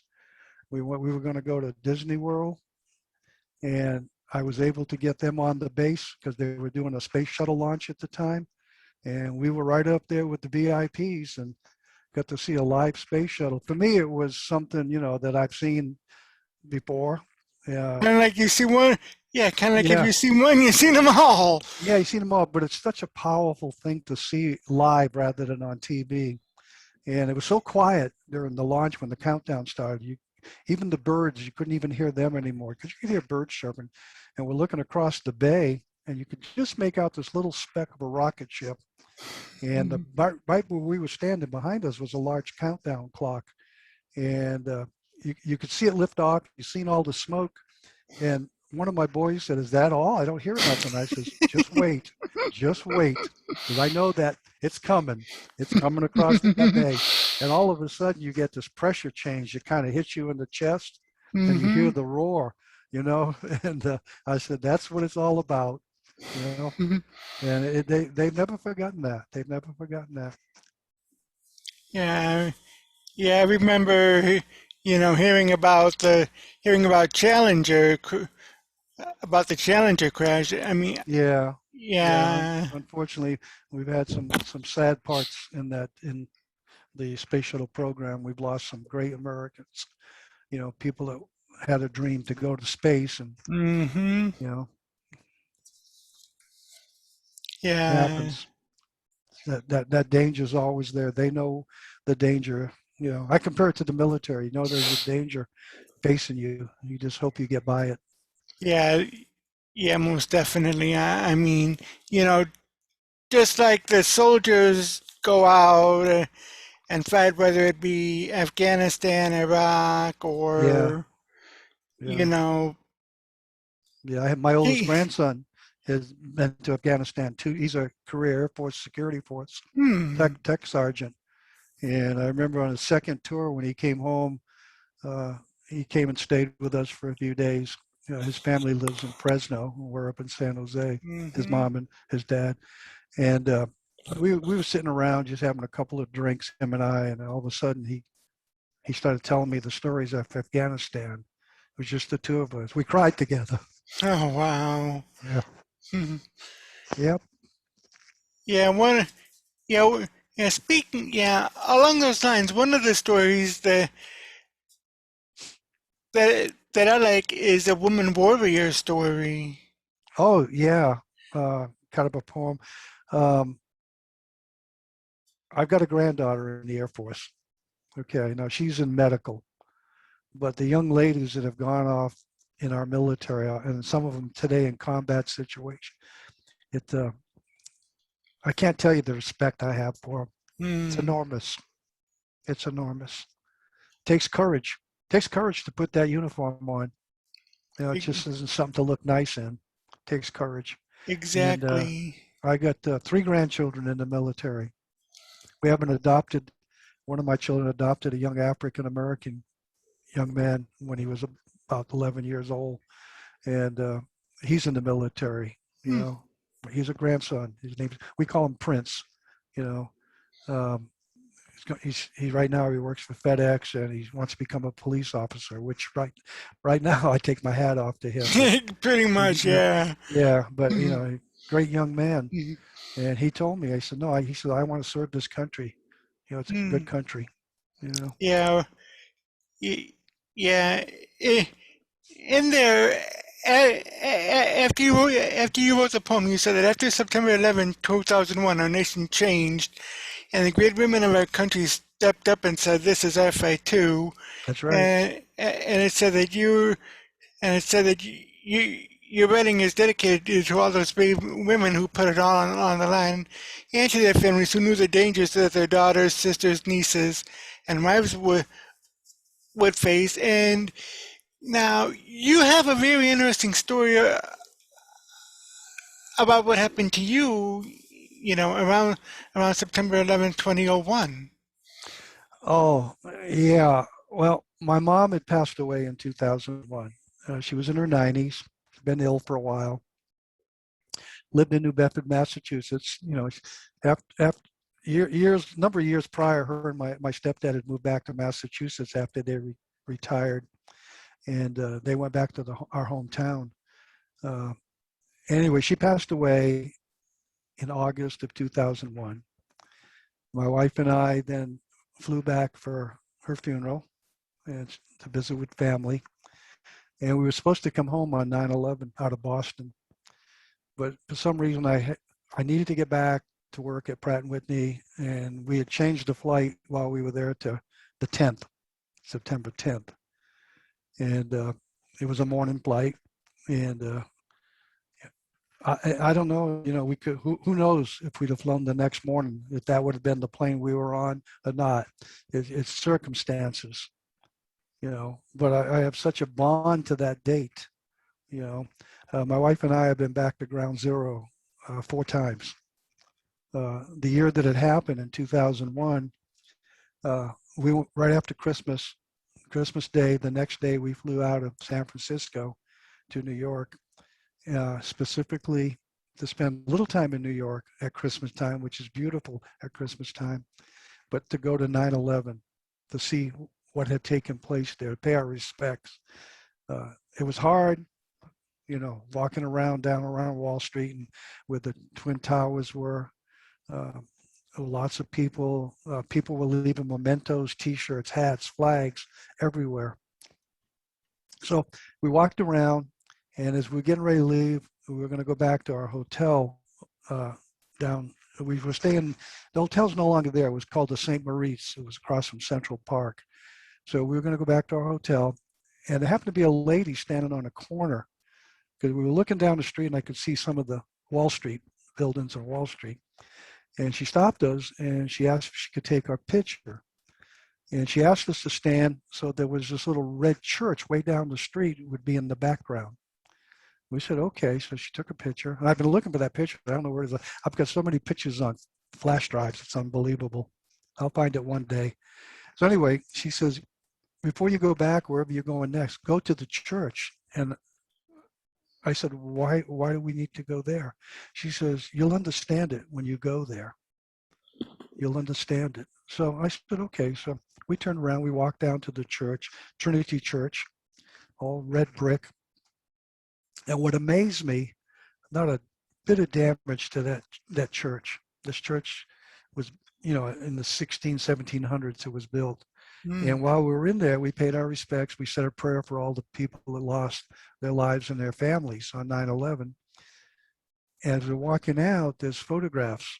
And one of them was a photograph of George Washington taking the oath of office as president. He had taken, now, I don't know, I believe it was his second oath he took. And he took it at that church. And I'm thinking, man, am I on sacred ground? And the fact that it was spared on 9/11, no damage, but everything else around it was just chaos, And so we've been back a number of times, but and then again, as I mentioned, we could have flown out of Boston because one of the planes on 9/11 did fly out of Boston to California. Yeah. Yeah, and faith has it. Works strange ways, doesn't it? I guess Exactly. God keeps his eyes on us, Yeah.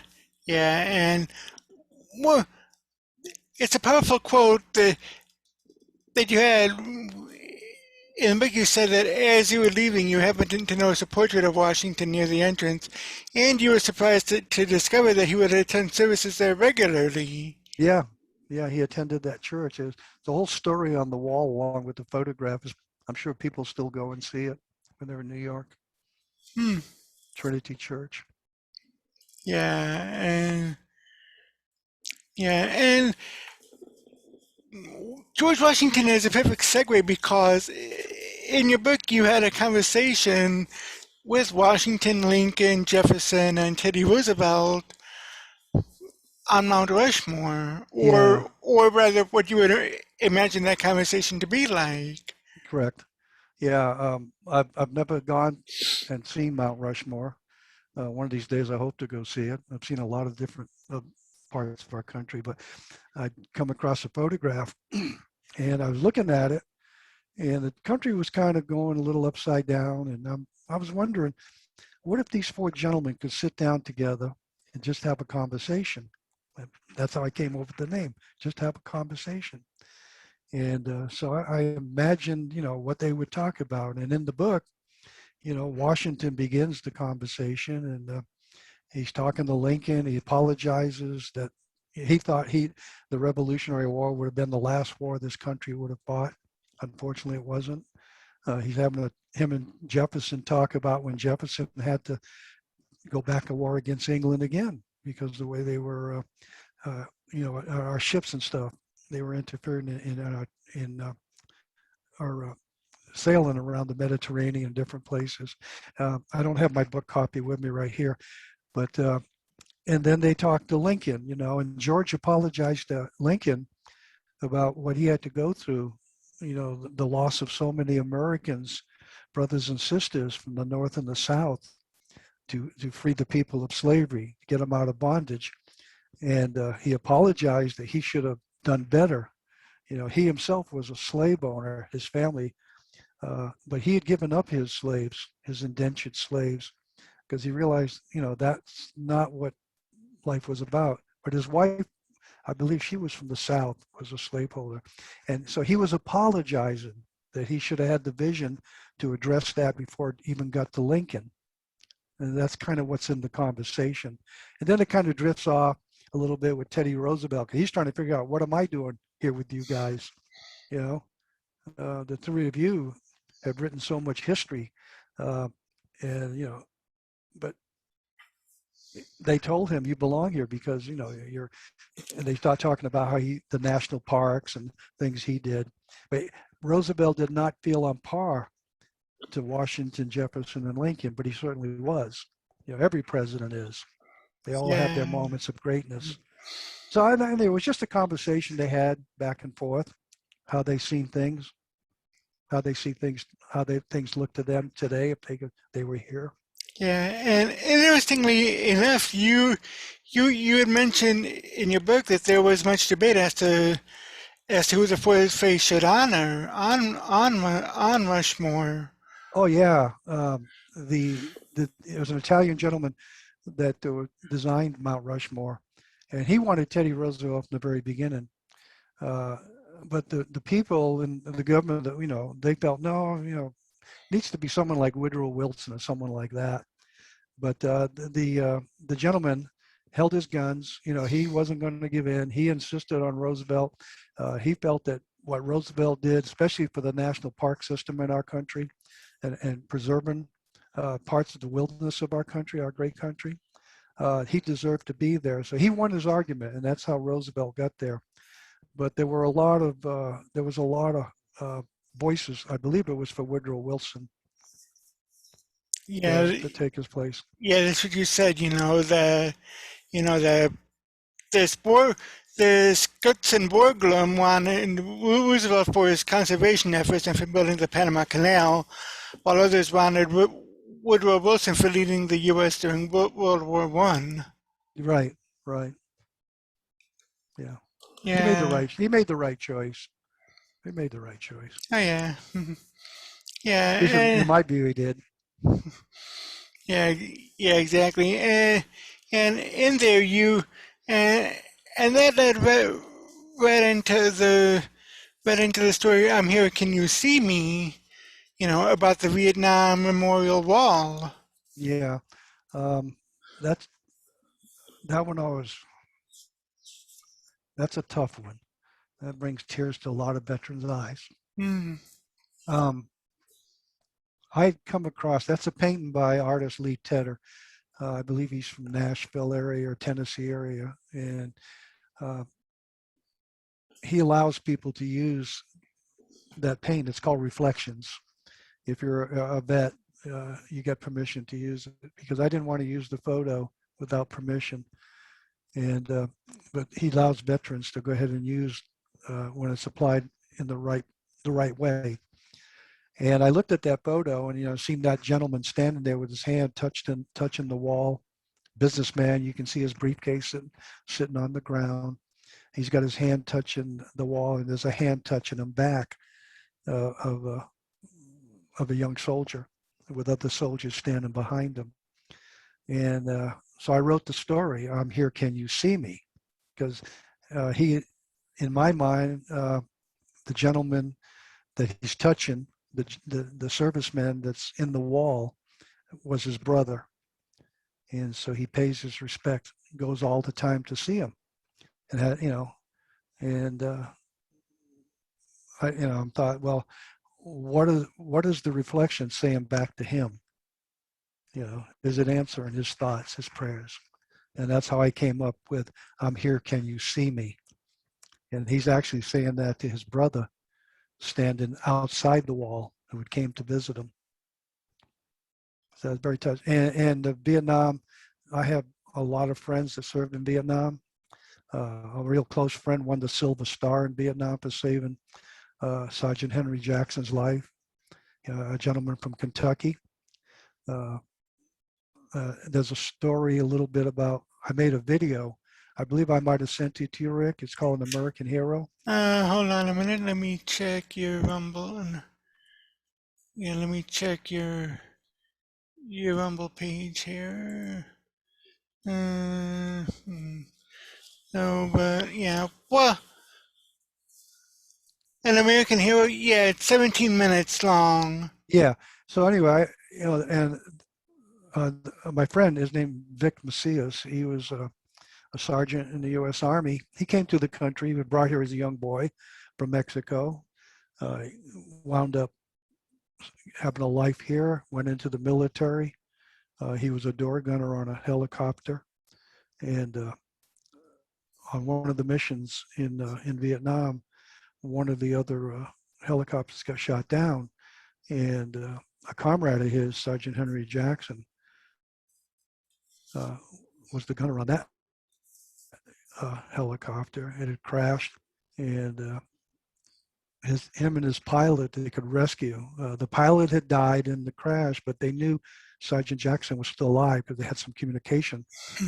And kind of against orders, they decided they were going to go rescue him because it was heavy with North Vietnamese regulars in the area. So they landed the helicopter. The pilot did, and Sergeant Macias jumped out, had his MC, he had two M16s, so I remember the story. And he just ran down the hill to the burning wreckage, firing as he ran. That was to keep, if there was anybody trying to shoot at him, that would kind of disrupt them somewhat.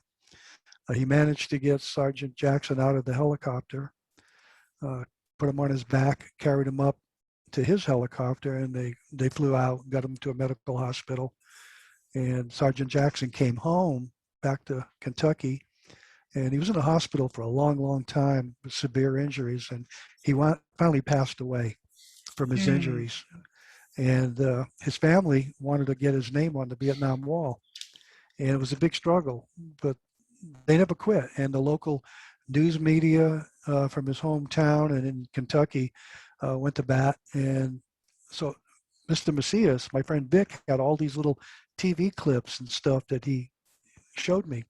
So I got his permission to use those, and I made that video, which is 17 minutes long. It's the story of getting Sergeant Jackson's name on the Vietnam Wall. And it finally happened.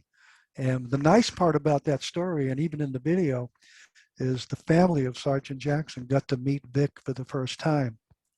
The man that's brought their loved one home. And Sergeant Jackson, Sergeant Macias, got the Silver Star for that. To me, he should have got the Medal of Honor.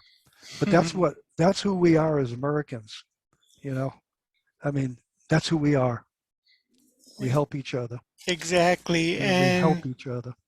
Exactly. And just like you had said in the book about Sergeant Jackson saying to your friend, Sergeant Macias, Vic, please get me home. I don't want to die here, but at home. That's right. That was it. And Vic kept his word. He got him home. I wish there could have been more that made it home, but but those stories are out there. People don't know it, Oh yeah. Yeah, they just see somebody walking around in a uniform, but they have no idea at all. Yeah, I mean,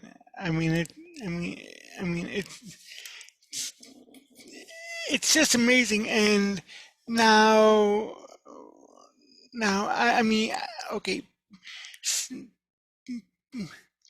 because you were out of the military, before the Vietnam War Right. started, I would imagine that, you seeing either in the papers or on TV how the Vietnam, so how the soldiers who served in Vietnam, how badly they were treated.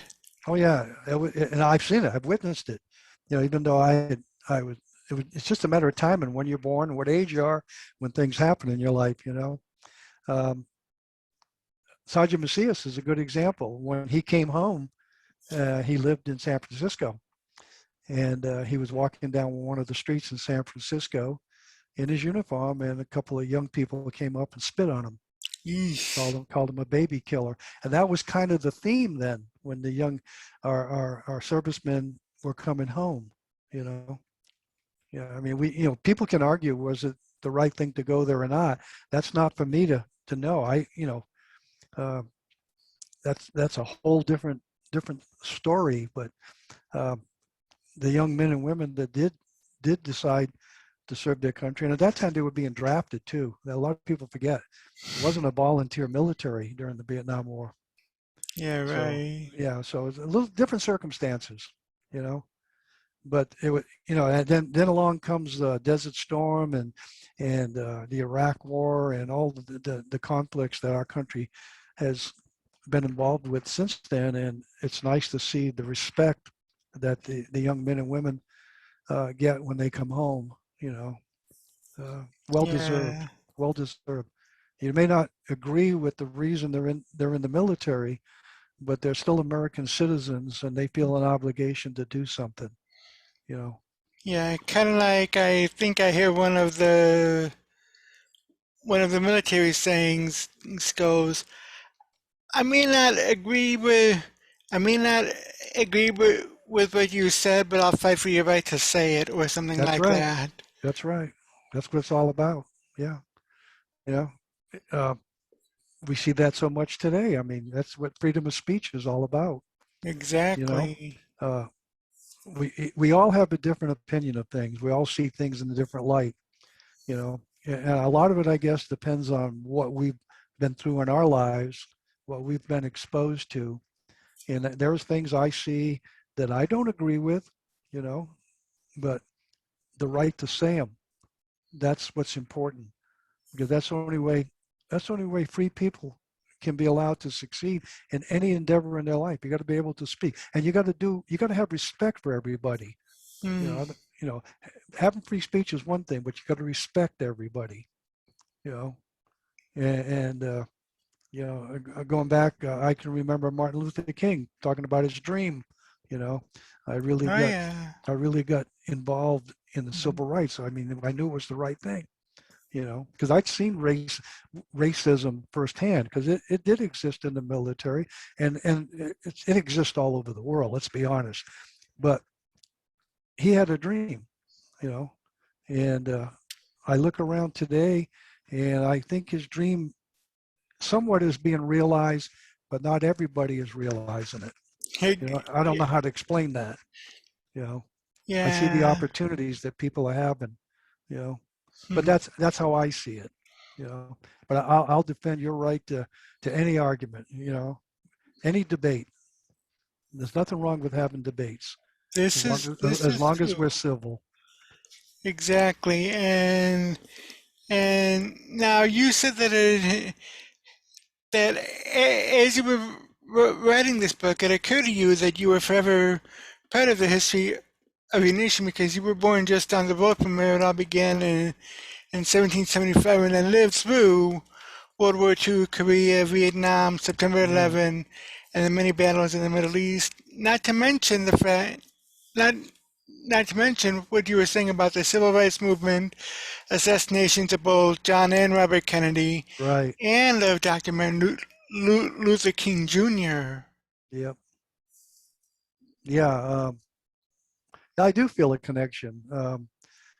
To add to that, I was born on January 20th. How can anyone ever forget that date? Every Exactly. January 20th, our president takes an oath of office. He raises his hand on my birthday. And what's ironic is my brother, his birthday is November 3rd. And so I guess there's a connection somewhere. I don't know, Rick, how to explain that, Rick. Yeah, and you Yeah. mentioned I was born right down the road from Boston, Massachusetts, when they had the Tea Party. Hmm. A lot of history, a lot of history there. But I do feel a bond to that. I don't know why. You know, I allowed them to use my birthday to take the oath of office. How's that? That's a good one. I don't remember that. Yeah, No, but yeah, it said that, yeah, it said that in your lifetime, 14 men have taken the oath of office as president of this great nation. that's Well, right. 15 now, counting Biden, but, Yeah, right. you January know, 20th. I mean, one question that I've had, okay, of the 14 presidents, leaving out Biden, because we're we're still we're still in the beginnings of his term. But of the 14 presidents that you had lived through, who was your t- okay? Who was your best president? Well, that's an In easy. your That's a opinion, that that's is. a that's an easy one for me. I guess he was from my home state, John F. Kennedy. For a lot of reasons. Uh, he was my commander in chief when I was in the military. Um, um, I purposely put in his inaugural address in my book.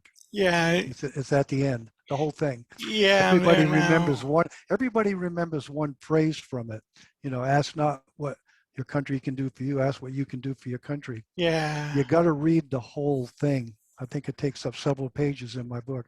I got that from the Library of Congress because it's the entire speech that he gave, and no president has made a speech that dynamic to me in my lifetime because Mm, it really, really expresses his hope for the world. And maybe it's somewhat prejudiced because he was from Massachusetts, you know. But yeah, he my number one, my number one.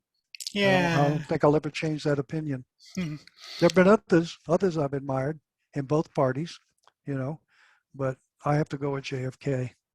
yeah, and speaking of, you had mentioned that you remember, you know, that one of the saddest days for you was when you learned that he had been assassinated in Dallas, Texas, and you remember exactly where you were and what you were doing. That's right. Yeah, I was working for Westinghouse Marine just before I'd been out of the Navy a short time. I got out in December of 62 at Christmas time. I got extended a year because we had the Cuban Missile Crisis, but I wound up getting out anyway after that was resolved. That's another reason I admired Kennedy. He stood up to him, stood up to the Russians. But anyway, one of the first jobs I got when I got out of the military uh, was working for Westinghouse Marine in Sunnyvale, California. And he got assassinated in 63.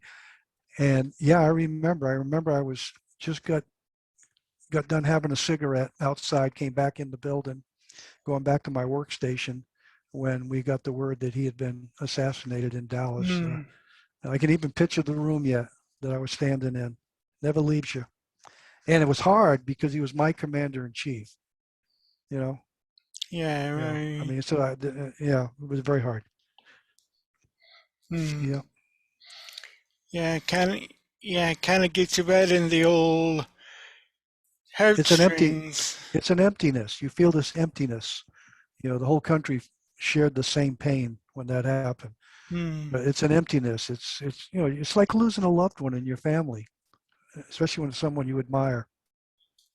exactly, and especially like you said, he was your commander in chief, He was my commander in so chief. Yes. yeah, so losing him would be, just like losing a general or something.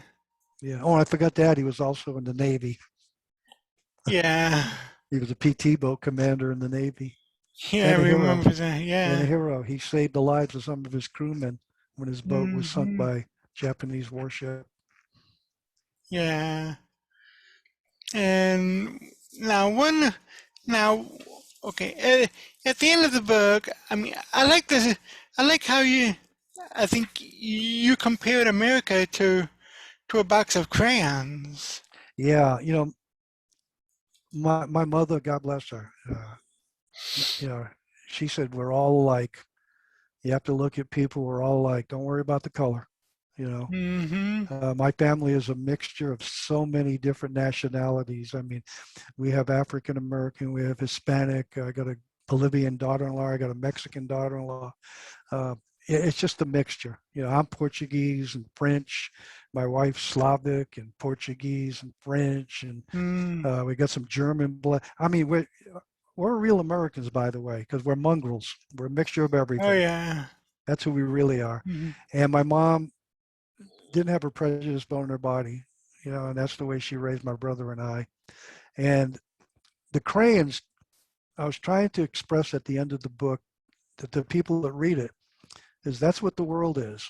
If you look at a box of crayons and picture that box to be the world and look inside that box and you see all those different colors living next to each other. And that was just a way for me to say, there's Martin Luther King's dream. Mm. That's how so that was a way for me to get that point across to people. Hopefully they would understand it. Exactly. Yeah. Yeah, and in your last and, and a couple of last sentences in your book is powerful too. You know that voting is a God-given right, and it's the only Correct. check and balance method that we have to ensure that our nation, our republic, remains free to allow us to continue this experiment called democracy. And if someone tells you different, then they're wrong. You know, whether we're born or whether we take the oath, you know, we are an American, Correct. and powerful that you say that people don't believe that, you know, pull out the birth certificate and look for Democrat, Republican, Independent, Conservative, Liberal, Left, Right, or Center. They're not there and never will be. That's right. You don't find any of that in your birth certificate. What you find is you're a citizen, you're a human being, and you're a citizen, or if you've been naturalized and came here and became a citizen and have the luxury to vote, it makes no difference because you're not a Republican, you're not a Democrat, like I wrote, you're not an independent. You're an Mm-hmm. American citizen. And I have voted for Republicans and Democrats over the years. It's just a matter of, you do your homework. What's the term they use? Do your due diligence. Yeah. Find the people that have your moral compass. And if you feel strong in your heart that that's the individual you want to vote for, and Mm. that could be anywhere from a city councilman all the way up to the president. That's who you vote for. Yeah, but I've had people tell me that, oh, I voted Democrat because that's the way I was raised. And I said, what do you mean the way you were raised? Well, my mom and dad, my grandparents were Democrat. Or my mom and dad and grandparents were Republican. I'm saying, but that's not right. Don't you vote for yourself? You're not voting for Mm. your mom and dad. They have their views. They decided who they liked. And if you want to support Mm. their views, that's great. But make sure that's what you want to do. You know, look at the candidates. You know, I probably made wrong decision on some that I voted for, but I like to be able to have freedom of choice. That's what it's all about, freedom of Exactly. choice. And Exactly. so that's why I said, pull out your birth certificate. If you can find what party you belong to, let me know because I ain't found it on mine yet. You know, Yeah, and what you were saying about about the parents being of one party or another, you know, does that right? mean that you have to follow? The answer is no, you do not. No, you do not. And to vote for those that meet your needs and values and your moral compass. That's right. You know, the book. I mean, like I said, the book is very, very, very powerful. Well, thank you. You know, I really hadn't intended in writing a book. I was just kind of reflecting on my life, keep little notes and write little things in a journal. And I've always had a love of patriotic symbols, I guess, if you will. I guess if I'm guilty of anything, it's loving my country, you know. Exactly. And so I'd write little stories, and one of my sons said, Dad, you ought to write a book. And I said, well, maybe, didn't give it much thought. So I decided, well, I'll give it a shot. And I looked around and, of course, not being a celebrity, not being a well-known person that you see on in the media all the time, and they can write a book today and tomorrow they're a bestseller because of their notoriety. Mm-hmm. And I've had to battle that. I'm being very honest. I do my own marketing. I was able to find a publisher, Christian Faith Publishing, that liked the manuscript that I sent them. But unfortunately, they're what they call a vanity Yeah. publisher. You have to pay them to publish your book if you're an unknown. And I looked around at others and I was about ready to give up, but I kept going back to Christian Faith. They're a good company and it didn't cost a lot. I retain 100% rights to the book. Uh, they don't get any money until I get my money back. And gradually I'm getting close to my investment back. I haven't sold a lot of books. I've probably sold maybe 1,000 books Hmm. around the country. Uh, I hope it does better because I think it's a good book for people to read. And when I get good reviews, it encourages me. And it Hmm. just makes me get up in the morning, get on my desktop and find ways to market the book. And that's how I came across you, Rick. I'll be honest. I was reading some of your stuff, and I said, I'm going to contact Rick, see if, and you Oh yeah, contacted me back, and I appreciate that so much. I appreciate the opportunity you're giving me right now, you know, that people get this book because it's a history lesson. It's a U.S. history lesson. And, exactly. um, you know, uh, the Epoch Times, which is a major news service, um, did a book review on it.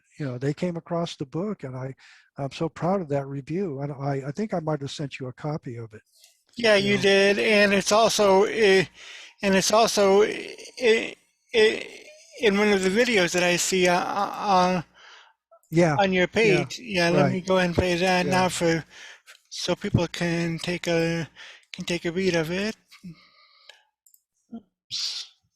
So anyway, it, after I'd seen that review, I said, well, you know what? I guess I did the right thing writing this book. I was getting a little, disappointed at times, but um, Yeah.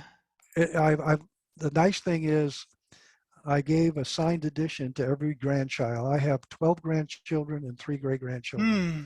and they all have a signed edition from their grandfather because Yeah. that's who they are. It's part of them, Hmm. you know. And if no one Yeah. else ever reads it the rest of my life, I'm happy. Hmm. Yeah. And I mean, I, I have to say that this clip here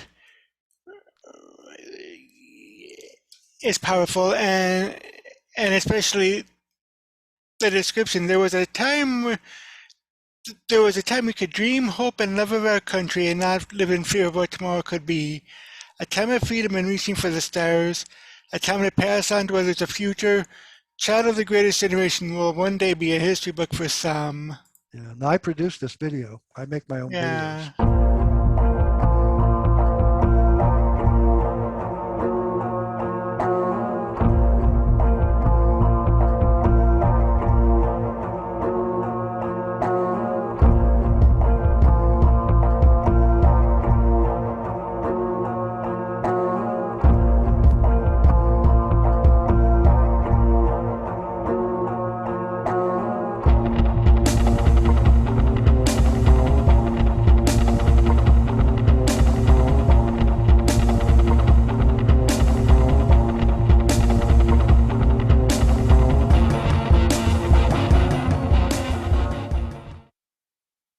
Yeah, that's the news article from the newspaper. Yeah, the reviewer, she lives back here. She's a school teacher, retired school teacher, and she works for that newspaper, and she lives in New England. And she called me, was able to get my personal phone. Well, I got a message, and she asked for my personal phone number, so I gave it to her because I don't give it to everyone. And we had a long talk, and she had read the book, and she said that one of the chief editors of the newspaper had got the book for her father, who was in in his 90s, and she read it and liked it, so she wanted a review done on it. And Linda contacted, and we had a terrific conversation. And then she sent me that article, and I couldn't believe what she wrote. It was filled my heart. It was, I guess as an author, that's what you look for, you know. Yeah, and I understand Stan in looking at your book on Amazon that even Brian Kilmeade from Fox News Yeah, given a when I review on it. well, he would never talk. When I wrote the book, I was trying to get somebody that had written books, patriot. And Brian, backing up, Brian writes very good patriotic books. I just finished reading his George Washington's Secret Six. I have another one that he just finished that's on the market.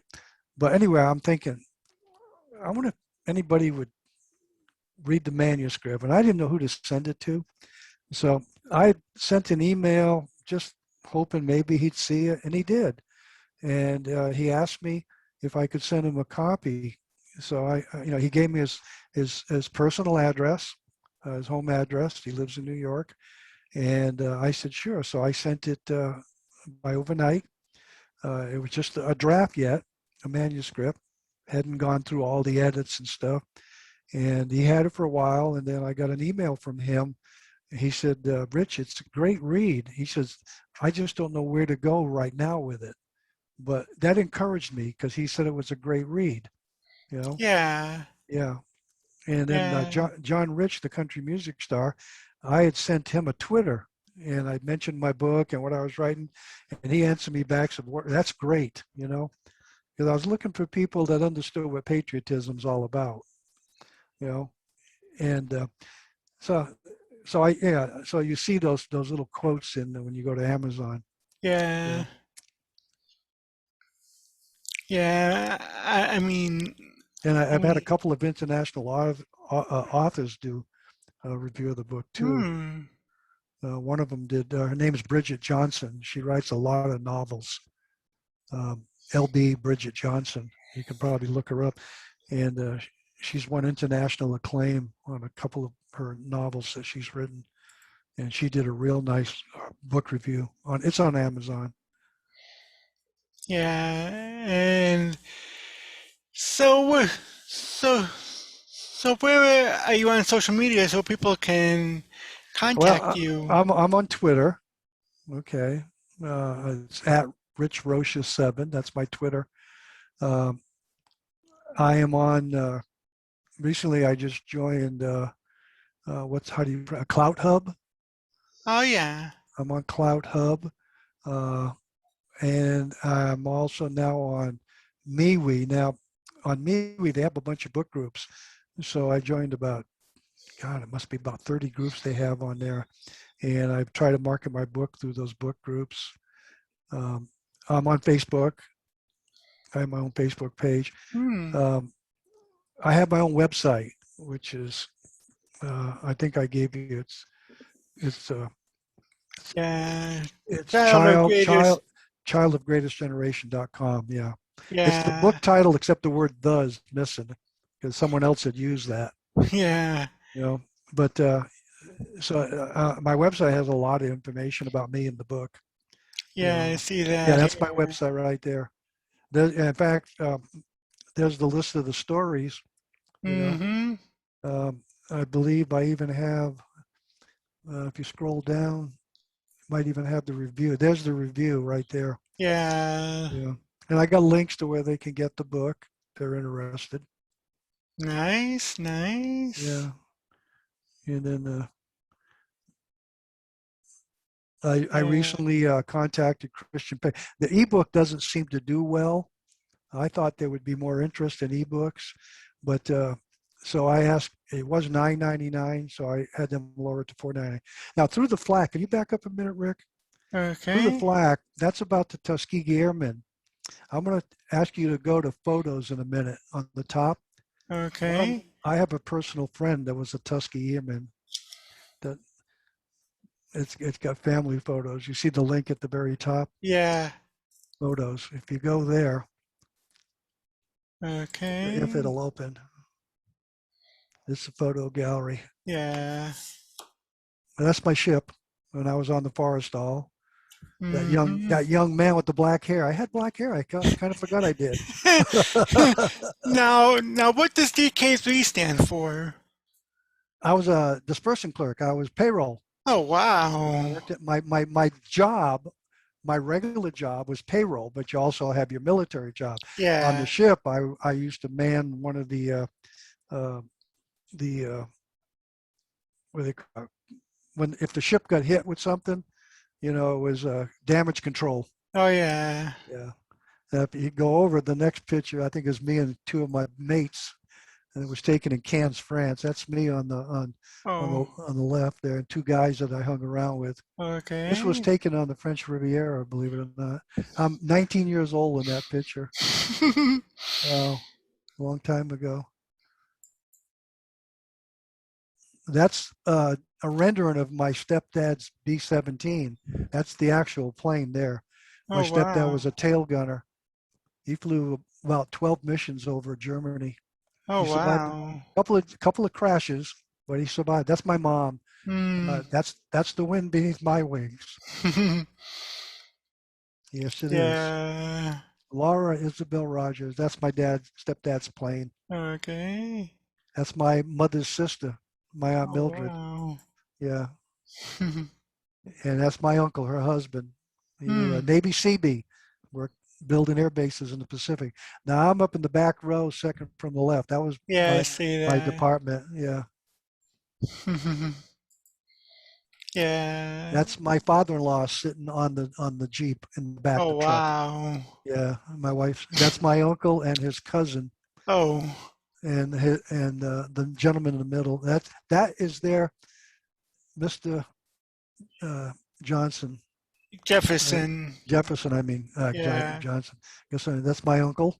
Yeah. Yeah, Jefferson was Tuskegee Airman, and Oh he wow. asked to meet me. He was in California doing a speaking tour, and a gentleman that he had met at the speaking tour knew me, and mentioned my dad was on B-17s and was a Hmm. tail gunner.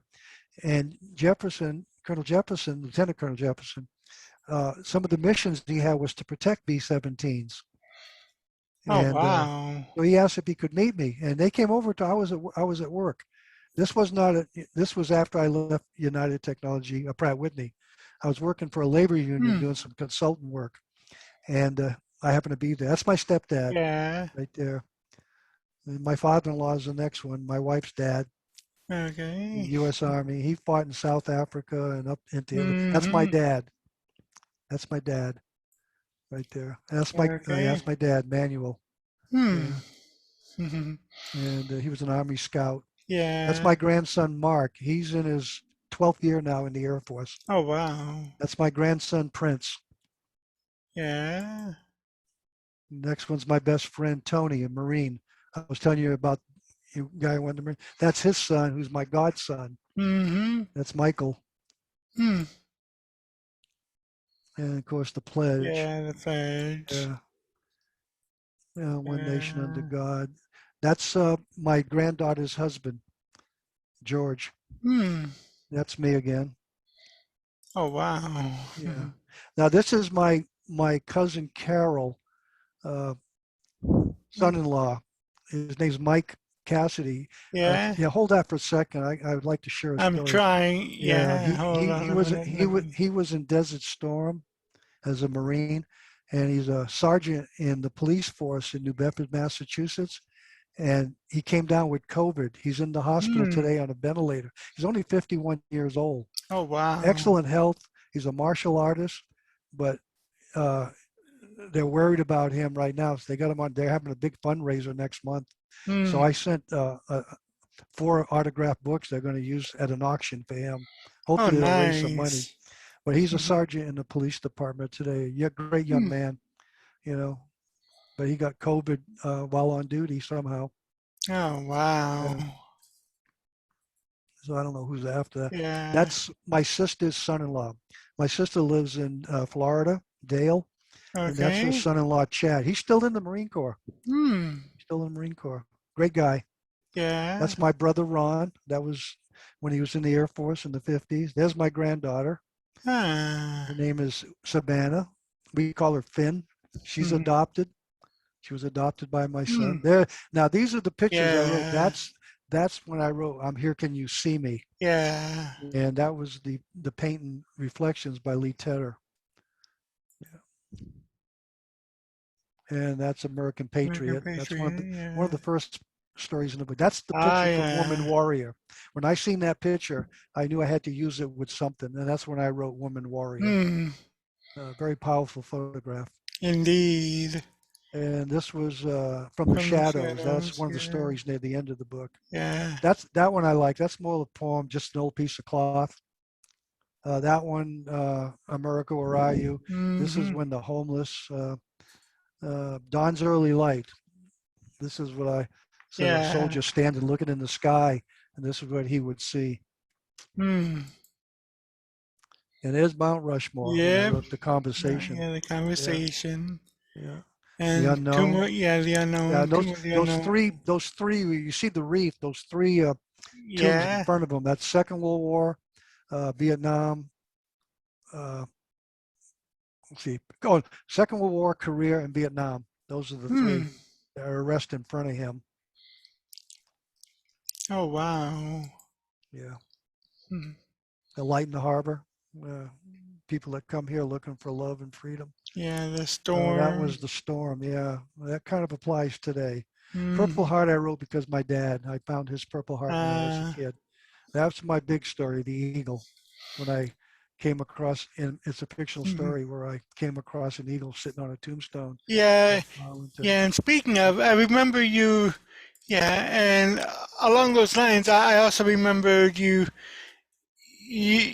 you having like a dream or something. Yeah, the story is I seen the photograph. There's a number of photographs of eagles sitting on tombstones. The quite famous one was taken by Mm-hmm. photographer Frank Glick, but that photo is not available for use.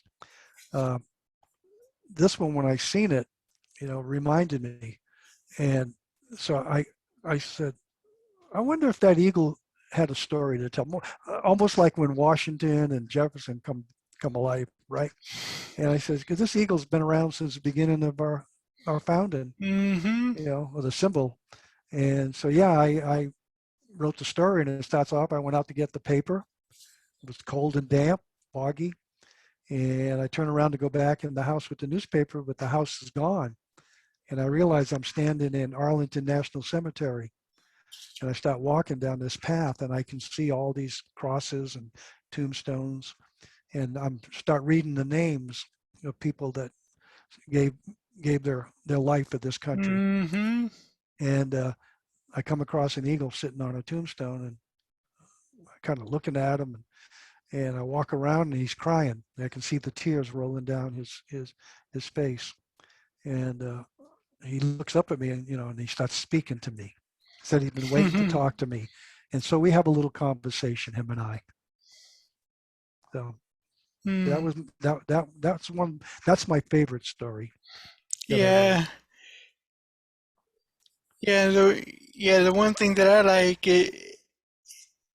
is when you remark to the Eagle that he knew on April 18, 1775, a gentleman by the name of Paul Revere, he warned the citizens not far from where you were born that the British were coming, and the Eagle let out a loud laugh and said, "I know, I was with them that night, Lead, leading the way." I was leading the way. Yep, yeah. Mhm. I guess of all my little things I've written, that's my favorite. To me, it says a lot. It says a lot about this country, Exactly. and basically because it honors the young men and women that have given so much. Hmm. You know, given so much. Yeah. Yeah, kind of like the one song by Billy Ray Cyrus, "Some gave Yep, all gave yep. some," That's and right. you know, your book just bring, brings that brings that all out. Yeah, Some do give all, yeah. and we don't even realize it. And in the book, I list the names I'm reading as I'm walking, Mm-hmm. and the year. Those are all actual people in my life. Hmm. I didn't, and a lot of people didn't know that. They're either family or friends. Oh, I wow. just used their last name, and they were all in the military at one time or another. Hmm. Yeah. Well, I do thank you for this time, and thank you for your service, and thank you for writing this wonderful book, which I think needs to get out into the hands of many people. Well, hopefully, I appreciate your help with that, Rick.